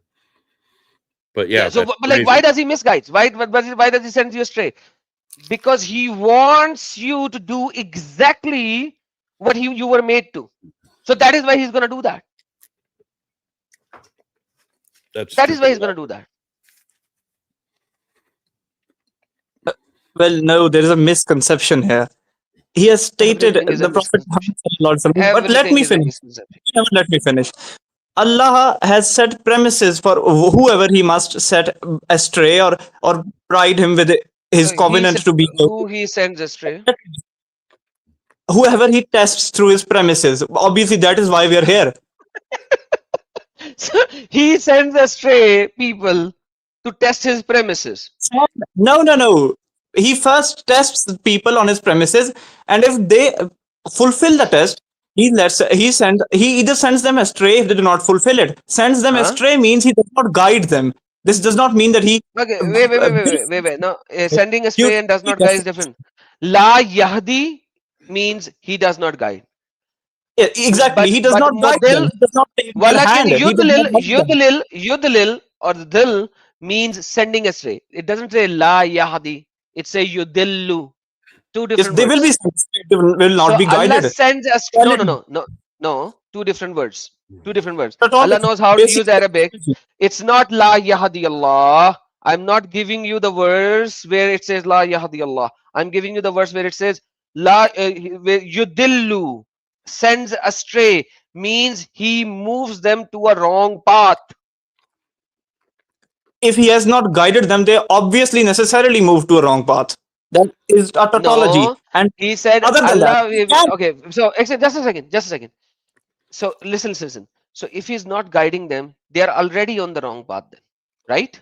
because they did not fulfill the test, they will So not be guided. Whoever listen, fulfills the test will be guided. if somebody is not on the right path, is he astray? Yes, exactly. That is what the meaning of So not Allah on the right sends path. astray. Allah sends astray the people who are already astray. Allah does not guide them. So they are astray by virtue of them being Mr. astray because Stupid, they did Mr. not fulfill His Stupid, premises. Mr. Stupid. It doesn't say Allah does not guide. It says Allah sends astray. So my question is, Allah That sends is a astray the tautology, a person. logical necessity. Allah Not sent. guiding means sending astray. They are No, it tautology. doesn't They are mean that. opposition. Okay, listen. It exactly means that. That is semantics. What on God's earth are you doing? That is a tautology in semantics. Not guiding is exactly a tautology to being sent astray No, it's because they do not. not fulfill His premises. Sending implies action. It can imply action. He can send astray them willfully because they did not fulfill His premises. That does not Okay, so basically, falsify the fact. Allah sends astray the people who are Who already did not astray, fulfill right? His premises, who did not fulfill the test because they So are Allah going sends astray astray nonetheless. the people. Allah sends astray Yes. the people who are already astray, correct? Who did not fulfill the premises, who did not fulfill the test. The one who does not fulfill the premises, is he astray? Because he did not fulfill the premises, he is Is astray. Allah he sends them astray? Thank astray. you so very much. So Allah sends astray the people who are already astray. Allah can make matter. Yeah, why the hell do you not answer a straight question with a straight yes and no? What is the problem with you guys? Are you guys mentally retarded? I have asked you 10 times the same question. You agreed the one who did not fulfill the test is astray. Okay, then does Allah sends astray the person who is already astray? That's my simple question. Does Allah sends astray the person who is already astray? Sends astray means he does not guide them after they're being astray. It does That not is say exactly. that. It says sending Yes, that is astray. sending astray. He is already astray. He does not. He sends astray. But whoever is astray, Why that are you means he does not shouting guide so them. bad? Okay. When is sending not an action? Or else he can make matters of faith worse for them who did not obey his tests, who did not fill the premises. That does not falsify the test, make the test invalid, because they've already falsified the test. They cannot go to heaven. He will make matters of faith worse for him as he tests them more and more. Okay. So he is astray and Allah is going to send him astray. Allah is going to make matters of faith worse for him for every test that he does. Man, For this example, is he's so stupid. astray by Okay. every faith that he fails. Okay, so let me ask you a separate question. Let me Yes. ask you a separate question. If Satan sends somebody astray, can Muhammad guide him? Yes, he can guide him. What if Because Allah sends somebody astray? Can Muhammad guide him? he cannot, he can guide him obviously, but he cannot make him return to the correct path because he's So already he cannot astray. guide him then. Then he cannot guide him. Because he's already astray. He did not fulfill the test. Okay, There is so no meaning to guide him. listen. My question. Listen to my question. If Satan sends somebody astray, he can be Yes. guided. But if Allah Yes. sends somebody astray, he can never be guided, right? Because he just did not fulfill the test. He did not fulfill his purpose. That is You why he was idiot, being guided. you idiot. Listen to my question first. Oh, yes. If Satan sends somebody astray, he can be guided.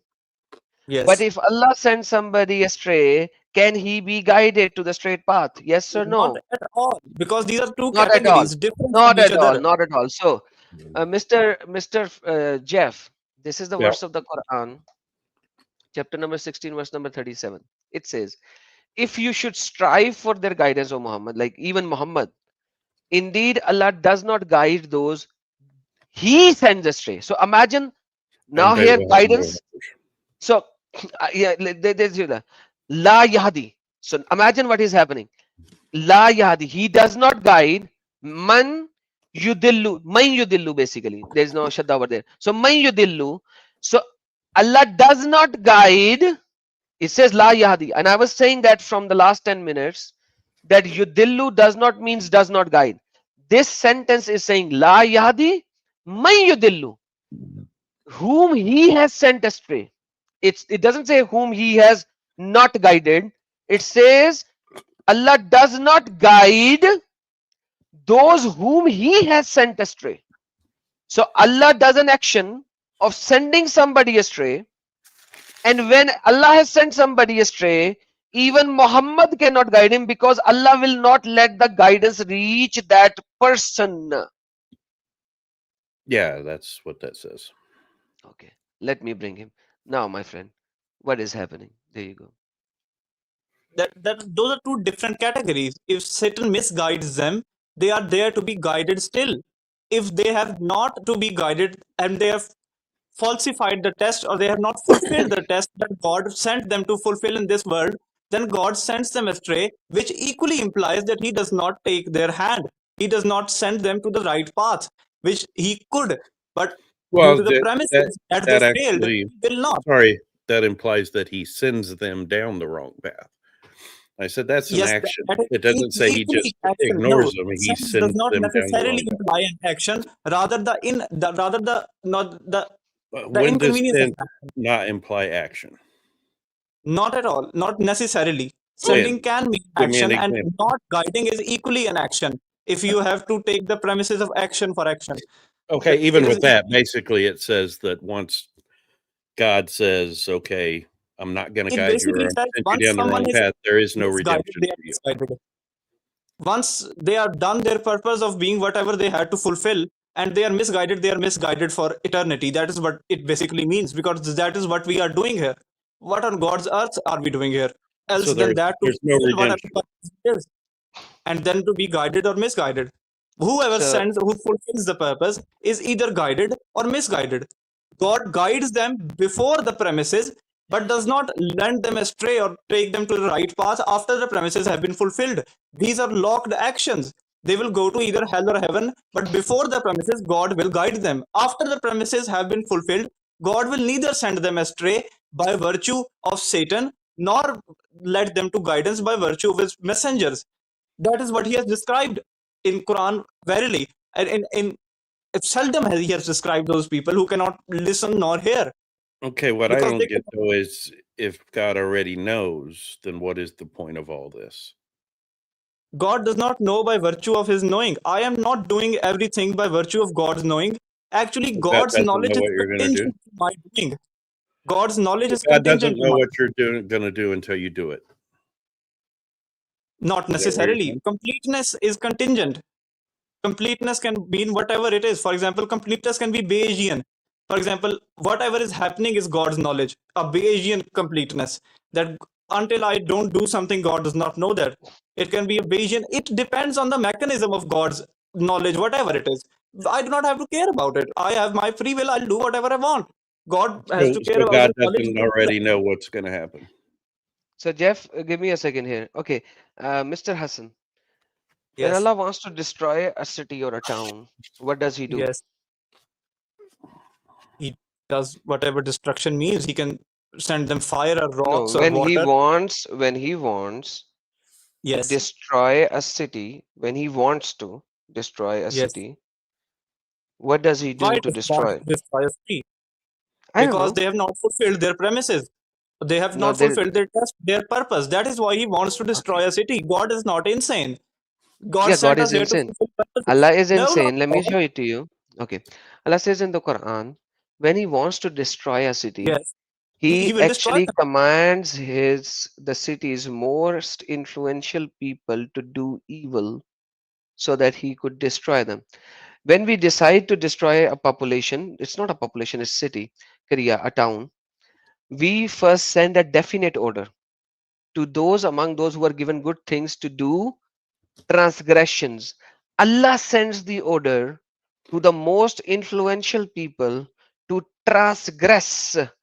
जब हम इरादा करते हैं तबाह कर दे किसी बस्ती को, तो हम इसके खुशहाल लोगों को हुक्म देते हैं. We order the influential people, and उस order, after this order, they इसमें खूब नाफरमानियां करते हैं. They do bad deeds.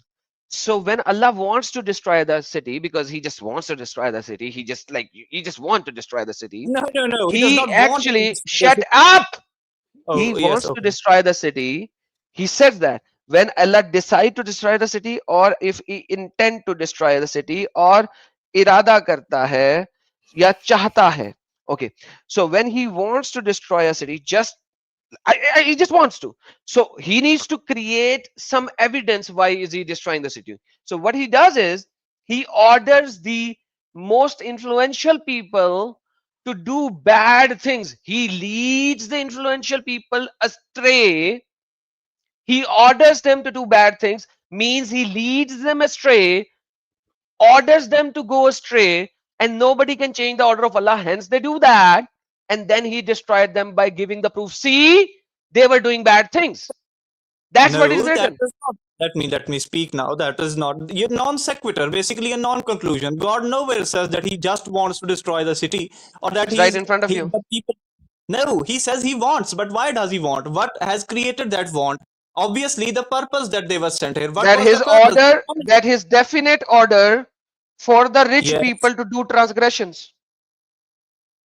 Obviously, after they have not fulfilled their premises, God astrays them. That was So written in the first, previous. so first he wants to destroy the city. Then he sends a definite order of the good people, of the rich people to do bad things, so that he will have the evidence to destroy the city. No. God can have anything to destroy. God can send mountains or crashing or rain or water or this. This is one of the types of destruction. After that, people have not So fulfilled his why premises why would Allah decide to destroy the city? because they have not fulfilled his premises. The But purpose that's not that what the was verse is saying. It's saying when that he is exactly decides what to the verse is destroy the saying. city, Yes. he Why does he he decide? sends a definite order to the Yes. Why most does he decide? influential people of the city to do bad things. The why is not written here because this is not It addressing is the why. written here. Okay, Jeff, use your intellectual brain. Okay, tell Okay. me, Allah is saying here, when we decide or when we intend, same words, to destroy a city, he needs to create an evidence. Why is he destroying it? He commands, or he sends a definite order, or he orders, or he orders, no matter which translation you see. Mhm. His rich people to do transgressions, and then he destroys it. What is your brain saying about this God? That he's leading them to do something so he can justify destroying the city. So here is Allah sending people astray now Yes. so that That's he could what it destroy says. the city? Yes.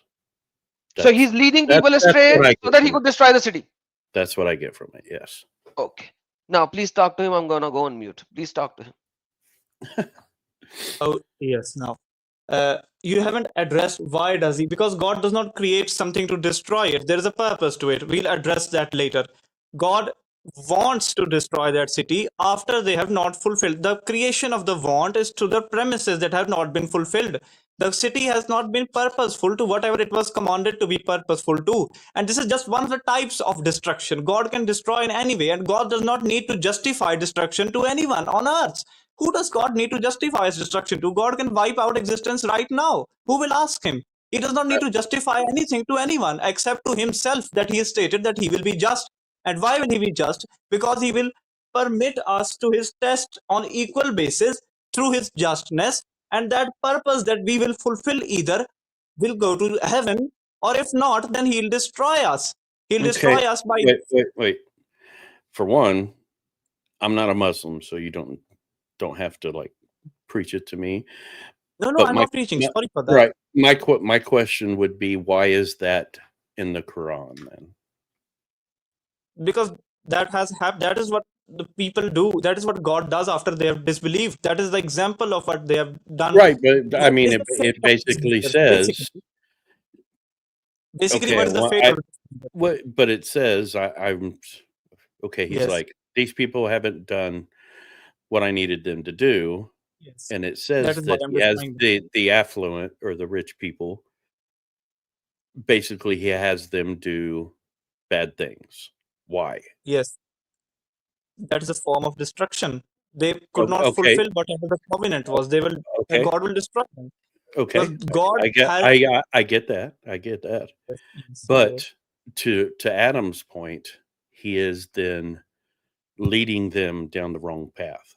He is sending them down the wrong path intentionally. sending them down the wrong path is a form of destruction, and it will be induced. No, I into- get it. But Adam's point was like I might have missed something. I guess you were saying Yes, that. yes, I know what he said. He said that why does he lead them astray? Because they are not to be guided now after a test. Leading them astray is a form of It destruction. is God okay. Right, You, but listen, you guys we are not see- listening. My argument is, when Allah wants to destroy a city, He first sends the order for His rich people to transgress. Then He destroys the city. So the problem here is, if He wants to destroy a bad city, I have no issue. Like people were doing already bad things, He wants to destroy the city. That's I will not even ask you why He does that. The problem in this verse is, Allah is saying when He wants to destroy a city, He makes its influential people transgress by His order. So He intentionally make them go astray so that He could destroy the city. That is stupidity. Why Yes. on earth is that stupidity? Let me explain that. Well, that is not no. constituted. Wait, let me finish Yes. what I was trying to Yes. finish before Adam Yes. hopped in. By doing that, you were saying earlier that sin doesn't necessarily imply action, but that right there is an action. He is making them actually do something. It's not, he's not leading them down the right path. He is leading them down the wrong path. He is influencing them to do bad things. Yes, because that is a form of destruction after they have not been purposeful to the premises he set But to the it fact of doesn't descending matter to heaven. why. It's still the same thing. It still goes It back is- to it is not the- leading it is leading exactly as people sending to into do hell. the It's wrong exactly thing. as sending into hell. For example, he will send them to hell. Does not mean that he sends them to hell by virtue of them being in hell is better for him, or that he has predestined them for hell. Rather, the sending is an accomplice of whatever they had not done. For example, Yeah. they have Okay. not prepared themselves for whatever he had wanted them to prepare before.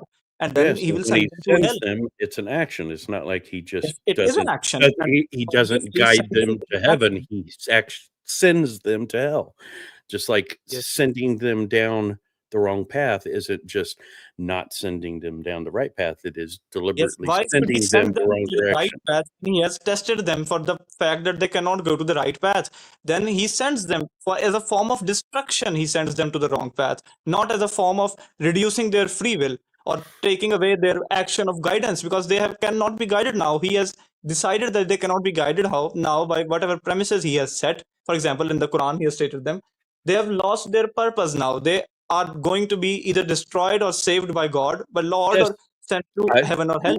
You just made my point, and what Yes, you were exactly. saying earlier goes against what No, you're no, not saying at all. now. He sends them down the wrong path, being that it's a path of destruction. Because it destroys them, not because it is a path of destruction, but because it is an active process of destruction due to which they could not fulfill their purpose.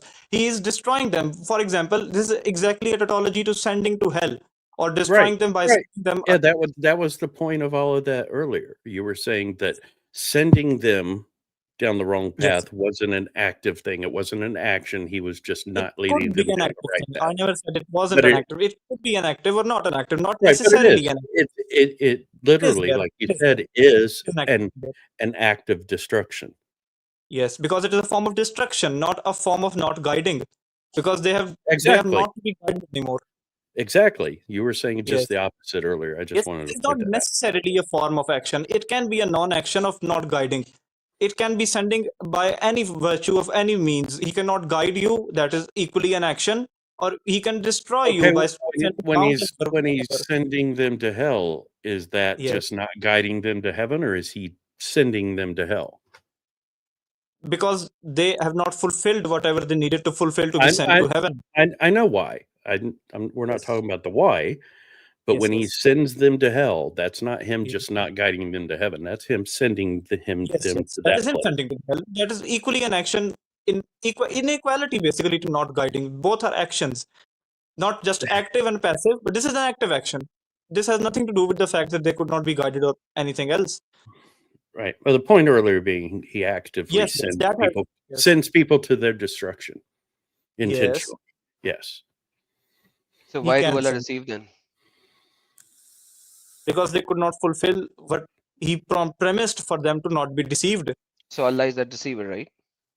Allah can be a deceiver if you could not fulfill what you were there to fulfill. If So you Allah is the deceive Allah, deceiver as Allah will well. deceive you because He has premised that for His So deception to be. His okay. deception does not Oh, mean. guys, listen. I can actually deceive Allah. Very important point. I can actually deceive Allah. How He so? agreed. He just said that. If you deceive Allah, Allah is going to deceive you as well. He just said it. So I can actually deceive Allah. And secondly, Allah is a deceiver at certain points. He agreed to that.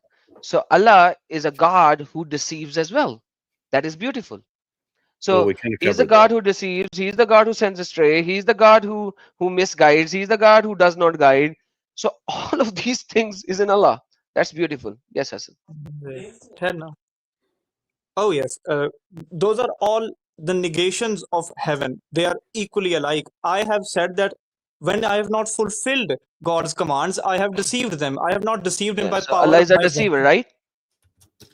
Allah can be a deceiver, obviously, because He has Yes, said so that He will he deceive deceived me and I will he deceive him. deceived all the people He when did not deceive them here. Jesus was on the Not cross, fulfilled. and also he deceives all the people No, no, no. who That deceives Allah. on the cross, He did not intentionally deceive them. The people were He misguided by the. unintentionally, okay, so Allah doesn't even know that he's deceiving. Allah No, no, no. unintentionally deceived them. Allah did not have the intention for them to be deceived. Allah can save Jesus. Allah Neither does. unintentionally deceived them. Perfect. So No, no, no. Allah He did does not certain deceive things them. unintentionally as well.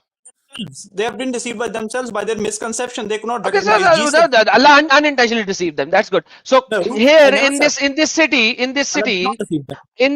Allah Yes. unintentionally sending them the order to do bad things unintentionally. I never said Allah deceived anyone. He's not sending You anything said Allah unintentionally. deceived. You said that Yes, Allah sometimes Allah deceived. deceives. You're not Yeah, understanding the premises of what deceived that has a doesn't matter. brilliant Deceive meaning. premises. We know what the premises of deceive is. Yes, So exactly. we The know what premise the of premises of deceive deceive is. is if you fulfill. Deceive is saying or doing something which is untrue in a manner where the person will think that it is true. That is deception. No, no, that is exactly equal to the another definition of deception, which is used here. So this is That a God definition will of not deception. fulfill Perfect. the promise. So Allah God deceives will not people. fulfill the promise that He has kept because Allah you could not deceives fulfill the promise people. He wanted you to keep. So when Allah Because over here in this verse is deception means He has sending their honor people hukam order to do bad things, is that deception or sending astray?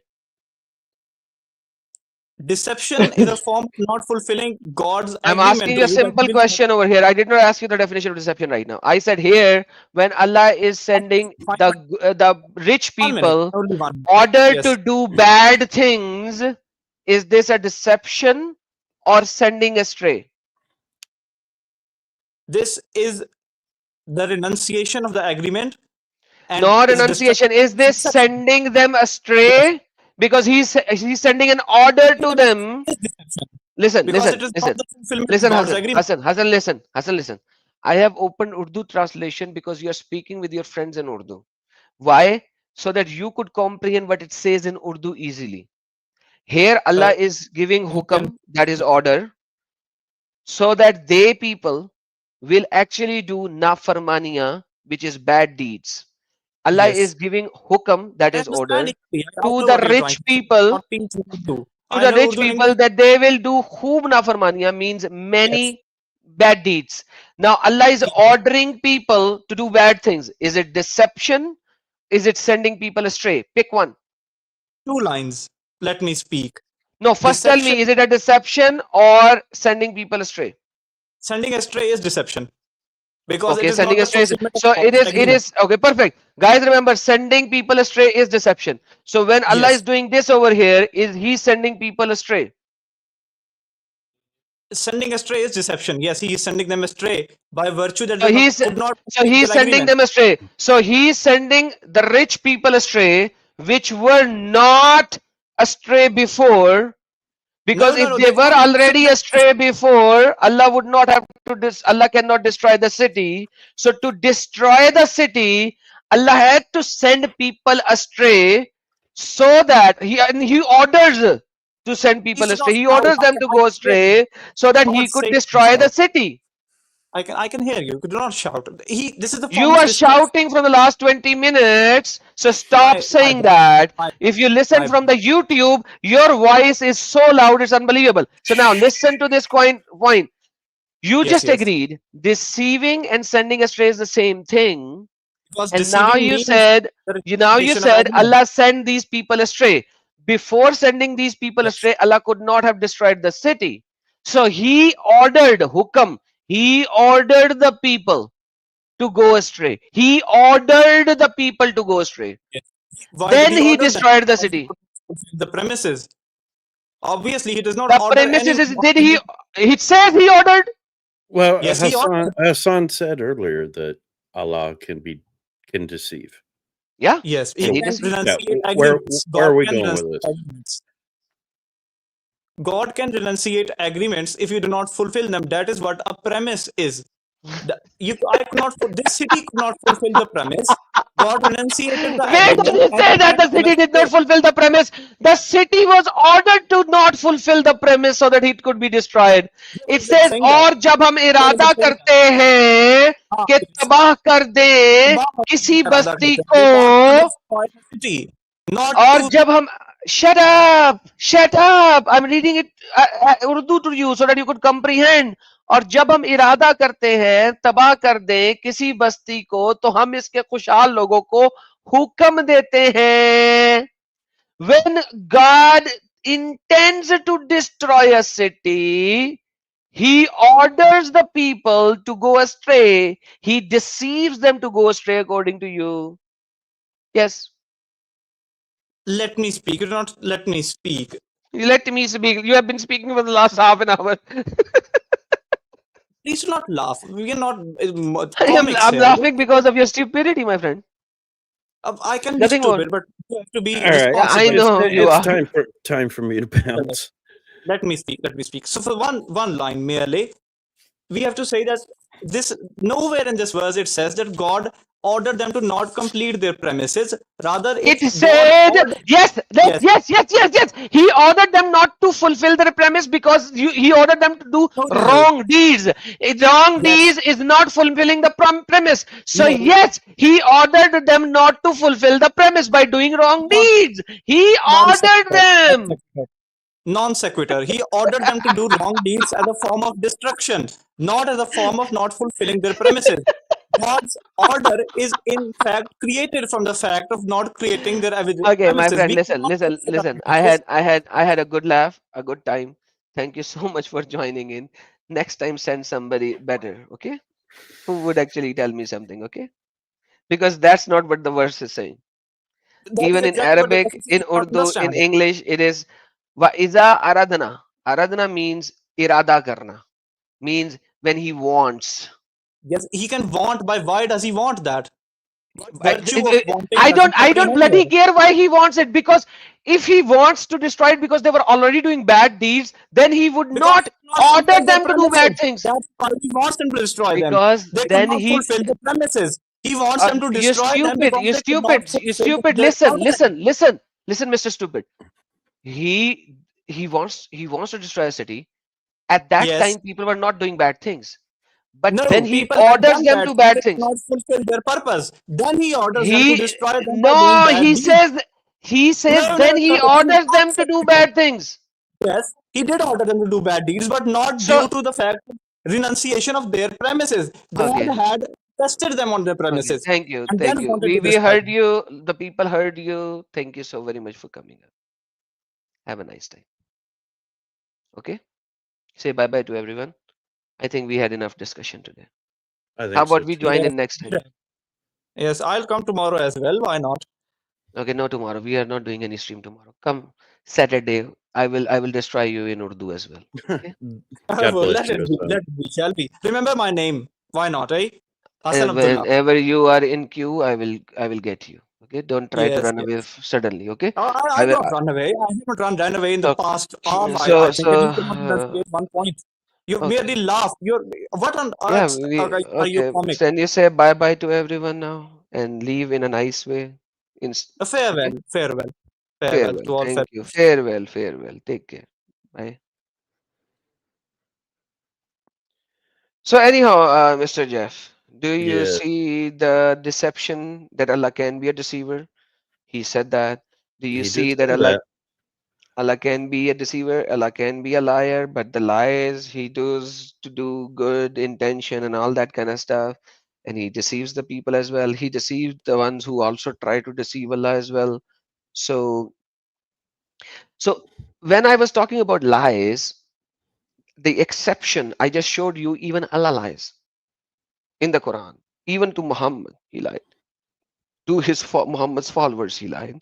Then Allah lied to the Jews and the Romans and everyone who following Jesus, except for the 12 disciples, rather 11, because one was made like Jesus, so 11 disciples.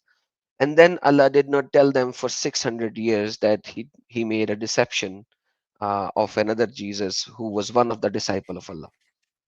So if you even leave the fiqh, even if you leave the shara and hadiths, even in the Quran you see that Allah is doing these things, and that is why the fiqhs and the sharas are created for lying, brother. We started with the fiqh because he was creating left, right, and center for the fiqh. But the problem is, fiqh and shara is divinely protected. Do you know that? Yeah, I understand. No, it says that as well. So Hmm. in the fiqh, it says, in the shara it says that it is divinely protected. Why? Because when the mujtahids actually agree upon something, it is page number 42 7.4. Let me just zoom in here. And it says a secondary evidence aspect is that the ruling agreed upon by the mujtahids in the Islamic community ummah is in fact ruling of the community, represented by its mujtahids. And there are many hadiths that have come from the Prophet as well as quotes from the companion, which indicates that the community is divinely protected from error, including his saying, Allah bless him and grant him peace. It's the hadith now. My community shall not agree on error. Allah Allah is not want to make my community in error or misguidance. That which of the Muslim consider good, Allah consider good. Another hadith of the scholarly quote, connection with the validity of the scholarly consensus is the following. Given the commentary of the Prophet, Allah's hand is over the group, and whoever dissents from there departs to hell. So, meaning that whoever disagrees from the overwhelming majority concerning what is lawful or unlawful, on which the community does not differ, has slipped off the path of guidance and will lead to hell. So, if somebody does not agree with the fiqh and the shara of the mujtahids, he is to go to hell. Hmm. All right.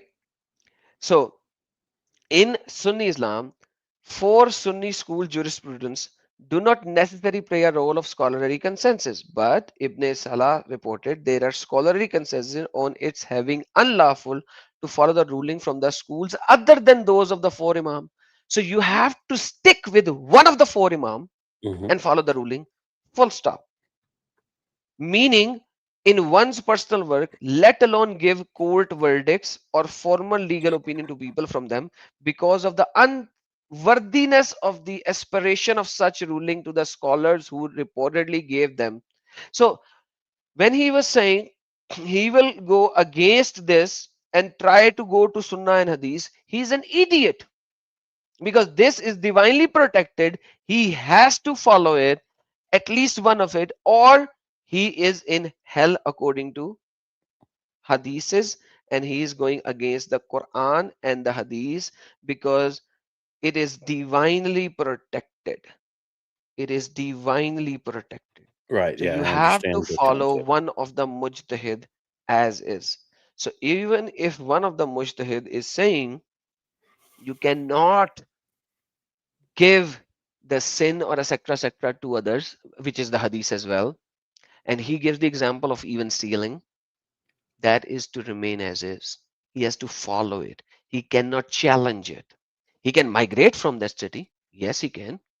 And try to go to a city where or country where some other ruling is there. For example, if he doesn't like Imam Shafi, he cannot complain Shafi Shira.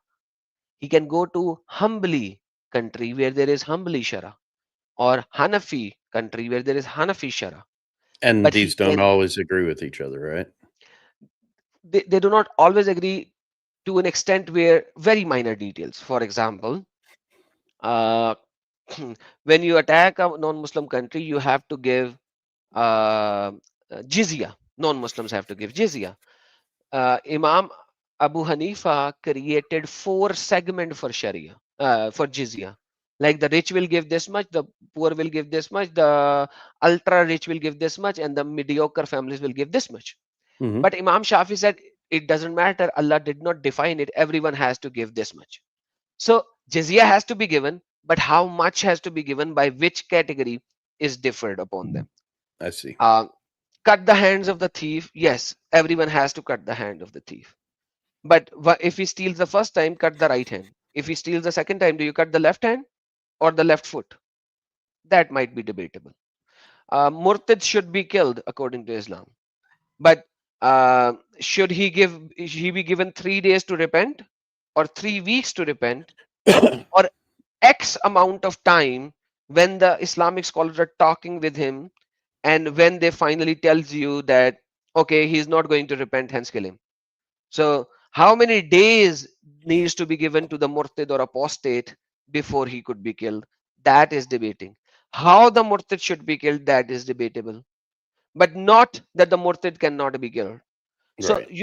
so the base of each and every imam is same. The verdict on how that punishment should be implemented, when that punishment should be implemented, how much of the punishment should be implemented, that is debatable. But then again, you cannot say this is wrong. Because if you say this is wrong, this is a divinely protected thing. You cannot say this is wrong. You otherwise the community cannot agree on error. And if you think this is wrong, you are to go to hell. You have to follow one, at Right. least one. And it says, whoever converts the message after guidance has become clear to him and follow other than the believer's way, we shall give him over to what it turns means to hell. To hell. You are to go to hell if you don't do that. Yep. So when we talk about all of these things, the problem is that these people come in and say, no, no, no, no, no, no, no. Show me in the Quran, show me in the Hadith. Quran and Hadith are never clear on a lot of subjects. Like I said, Umar changed the verdict of Muhammad. But did he? Can he? Should he? Then this is not the madhab of Muhammad, it's the madhab of Umar. And Shia actually says that you are following Umari madhab, not Muhammadi madhab. Why? Because Umar changed a lot of things or added a lot of things. Muslim says, oh, if you add something, then you are doing bid'ah, in invention. You are to go to hell. But then again, Umar did that. Then Umar is supposed to go to hell. The thing is, there are certain rulings which are not stated in the Quran absolutely clearly. So now you have the option to do based on the scholarly consensus. If Umar did something, why is it not implemented as is forever? Because that was Umar did. In his time, that might be needed. That's the thing. And it is a good deed to do that, but not necessarily that it becomes the shara, the fiqh. Right. That is the difference. And at the end of the day, if Allah is saying you can lie, then obviously you have to look at it, how much to lie, when to lie, where to lie. then you have to go to scholars, then you have to go to hadith, because Muhammad says you can lie in 3 cases. That won't be lie. So how do you define those 3 cases? Is kitman a lie? No, it's omitting the total truth and saying some part of it. Can you lie to a non-Muslim? Yes, because you are always in fight with them. And I've given you the receipts last time as well, and I'm giving you the receipts this time as well. Yeah, And you I'm did. giving you that even in the Quran, Allah is lying.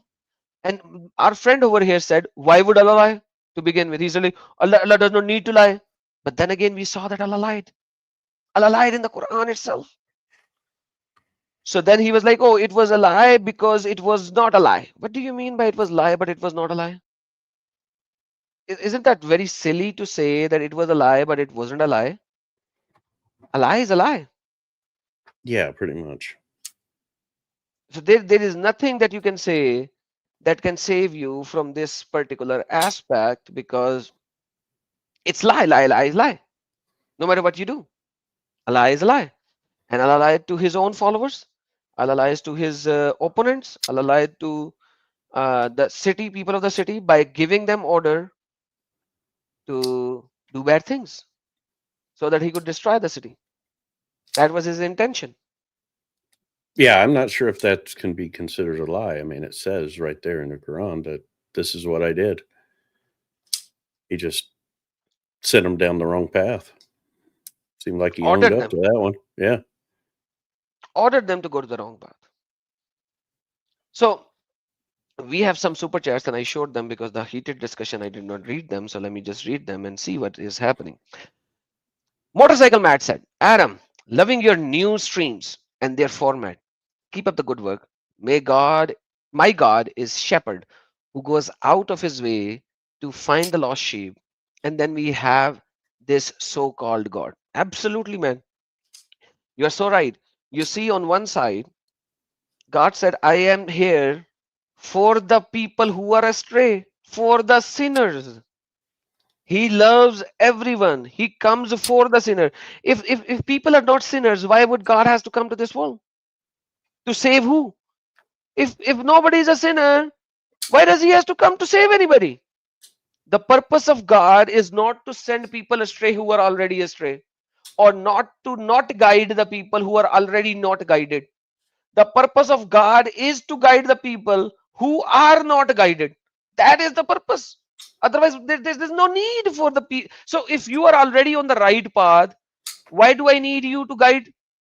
Why do I need you to give you any information? You are already on the right path. You're already on right path. If you are in Brazil and you want to go to Canada, you are traveling on the north road. You will be on the north road going north. You will reach Canada eventually somehow. But if you are in Brazil and you have taken a southern road going south, then you are misguided. I cannot misguide you even more because you are already on a wrong road. You are going on a wrong path. That is the time somebody needs to tell you, hey, my friend, you have taken a wrong path. Go north if you want to go to Canada. That's the thing. That is how it works, not the other way around. Yeah, I And don't get thank the you. intentionally misguiding people. That doesn't Nobody make does. sense. Yeah, it doesn't Nobody make does. sense. Nobody does. Thank you, Mr. Motorcycle Mad. And then Blackpink said, lie is a lie. You lose. At least BCOS. I have no idea what that means. You can remember what is BCOS, Mr. Jeff? You might know I don't English know. better than me. That's not an actual English word, and looks like an abbreviation for something. Because you lose at last because you can't remember all. I think it's I supposed have to be no idea. because. Yeah. And then Blackpink said, evil will never accept the truth. That's why it's evil. Alhamdulillah, sir. And then Blackpink said something, just a super sticker. And then Wink gave a wink. Thank you so much. And then Kanti Lal Shah gave a super sticker. Thank you so very much. And then Blackpink just gave a super sticker. Thank you so very much. So guys, this is the beauty of it. And this is somebody saying, you guys gonna go on to 4 hours. This is your side. Going on from 4 hours? No, it's just 3 hours, 23 minutes, man. It's not even 4 hours. Please don't misquote us. We're getting Don't be like close. Allah. We're getting close. We still have half an hour. We still have half an hour. So, any last question before we close this topic for today? I have none. Does anybody have questions? Mr. Jeff has a headache now. I do. It was intense. High stress. I apologize, Mr. Jeff, for engaging in these delusions. His calm demeanor, ability to understand it and allow for a dialogue despite his thoughts is admirable. I have no idea what he's talking about. Can you help me understand this comment? I applaud Mr. Jeff for engaging in the discussions. His calm demeanor, meaning that I'm chill, my Mhm. ability to understand it, meaning that I'm smart, I guess, and Aha. to allow for dialogue despite my own personal thoughts. Basically, I guess, to listen regardless of my perspective is admirable. It's a good thing. Absolutely. Absolutely. And you know, at the end of the day, when somebody comes up and say what is written is not what is written, is really, really disturbing. Like what is written is not what it is written. I can go with you for what you say, but you cannot just move everything onto your say and your say. But still, uh, I have so many things here about the Allah being deceiver and all, that there is this, like even Allah says that my true word is I'm gonna send everyone to hell. That's his true word. Haqqal qawl or qawlul haqq. He said, my truth word is to send everybody to hell. How can you believe a God whose true word is to send most of you to hell? How can you believe in this kind of a God? How do you accept this God whose true word is to send people to hell? What do you say? I don't know. I hadn't read that part. That kind of You haven't? negates all the other. What about Okay, forgiveness Quran and chapter number 32, redemption verse number and going 30. to heaven? Question number, verse number 32, sorry, chapter number 32, verse number 13. Have you read that? No, not yet. Okay, let me show it to you. That's a beautiful verse. You'll love it. You'll It enjoy doesn't. it. It doesn't sound beautiful. Oh no, very beautiful. He says, and if we had willed, we could have given every soul its guidance. But the word from me will come into effect. The word from me. Hmm. Hakkal Kol, true word from me. True word. Hakkal Kol, true word from me will come into effect. I will surely fill hell with jinn and mankind altogether. So the true word of God, Allah, is not that He is going to fill Jannah with man and jinn together. His true word is that He's going to fill hell with jinn and mankind together. So that says if we had willed, we could have given every soul its guidance. So Yeah. it could have led everyone to lead a righteous, sinful life. And Is that put what them it's in saying? heaven. And put them in heaven. And instead, I will surely fill hell with jinn and people altogether. Yep. That's crazy. Crazy? And Allah does not say this once, He says it twice. In chapter number 11, verse number 119, He also says it in a different tone. Except whom your Lord has given mercy. And for those He created them. Because some people He created for mercy.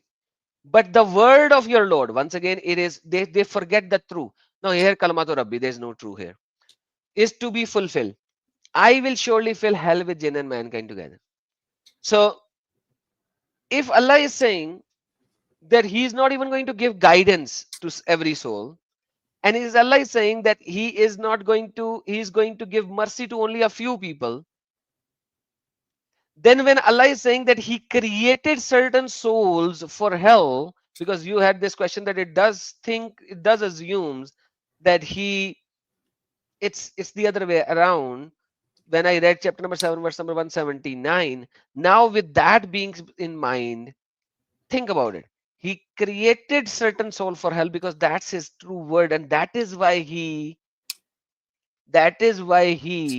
misguides them. That is why He created them. He wants His true word to be fulfilled, that He's going to fill the hell with jinn and mankind. That is why He created them for, and that is why He misguides them. So His true word will be effect. Quran is the words of the Quran perfectly gives the narrative of the Satan. It's the job of the Satan to get people to hell. It's the job of the Satan to lead people astray. It's the job of the Satan to lie to people and take them astray. It's the job of the Satan to deceive people to hell. All of these things are being fulfilled by the statement of Allah. What should I say there? I don't know, man. I'm having a hard time wrapping my head around what this means. Really? I get it. You It's just freaking You scary. just don't want to say that. I You just don't. want to I say don't that. want to say it. But this is very clear. You don't want to say that, but it's very clear. And I understand why you don't want to say that. But it is very clear, even though you don't want to say that. So my purpose is to give the information, give the data, open the data. And I'm willing to engage with anybody. If there is somebody who can speak with me with the references, evidences, ask me to put a timer and have a moderated discussion, I will do that. But I will ask the moderator, if the person tries to change the topic, he has to intervene. I will not let you open 20 topics Like earlier. like this guy did today. Like this guy, one topic at a time. And we will go there. We'll finish it. When that is finished, then the second topic. This is the reality. You can jump from leaf to leaf in a discussion. Yes, I allow that. But if you want a time discussion, it will be sticking to the point to the extent that you will not change anything. You will not jump from another point. Mr. Bashir Mahiri, if learning something is wasting of time, then perfect. You are the person who will never learn anything. Learning something is never a waste of time. Just the opposite. But like according to him, it's enjoy wasting your time. Yeah, So- no, I think even if you don't agree with people, you're not wasting your time finding out more about them. Absolutely. You learn something when you read things, you learn something, what it says, you understand something, because if you read the Quran, no matter how you read it, whether you read it in the current order or even if you read it in the revelation order, because revelation order is still not complete. Revelation order works as when the word, when the first verses of that chapter is revealed. So there are multiple chapters that are being revealed at the same time, but the revelation order is written when the first few verses of that chapter is being revealed. And understand the fact as well that the chapter, inside the chapter, the verses are not in revelation order as well. Inside the chapter, the verses are not in revelation order as well. There are multiple chapters that are being revealed at the same time. Even when you see that in the current revelation order of the Quran, chapter number 110 is supposedly the last chapter, but that chapter number 110 was revealed while chapter number 9 was being revealed. Chapter number 9 verses ended much later after chapter number 110 was revealed and finished, Yeah, that's why I'm reading it in chronological order. which is revelation order. So even the chronological order that you have is not fully chronological order. Right. Yeah. That is Close the enough so I can closest to you understand can it. get. Right. Yeah. Right. Yeah. For those that don't know, I've been reading the Quran. I've been doing it live on stream on my YouTube channel and Twitch. So I'm going to continue doing that. Even though I'm not sure I need to. I said I would, so I will. Yeah, please do that. It's important, because unless you do it once at least, you will not understand how these verses are interconnected. So interconnection of the verses you will understand through tafsir. The second part will be to read the tafsir, and that is a difficult job, because one single sentence of the Quran might have 10 pages of tafsir. Yeah, probably not going to go there. Okay. No, I've been debating on reading the hadiths. Just the I don't know, what's the big one that's like accepted? The Bukhari and Muslim. Al-Bukhari. Sahih Bukhari and Muslim, Al-Bukhari. man, Bukhari and Muslim. Like you are going to read 4,500 in Bukhari and around 6,000 in Muslim. Yeah, I And found one that's that's like around 10,000 2,400. hadiths. Yeah, I'm not reading all that. I found one that's like 2,400. It's supposed to be the Bukhari without the repetitions. So that's the most I'm going to do. That's a lot. There's like 100,000 hadiths. I'm not reading all of them. You will enjoy reading Bukhari at least. You'll love it. I think But we have anyhow. a different definition of love. Yes, I love fish because I eat fish. So I eat what I love, right? Sure. So somebody loves his wife, but he doesn't eat his wife. So two different things. So I love fish, but I depends. eat it. I cook it and eat it. Gotcha. I even eat it raw. I love sushi. So Me too. fish I can eat any way or form. So anyhow, with that being said, any question on your side of the world, sir?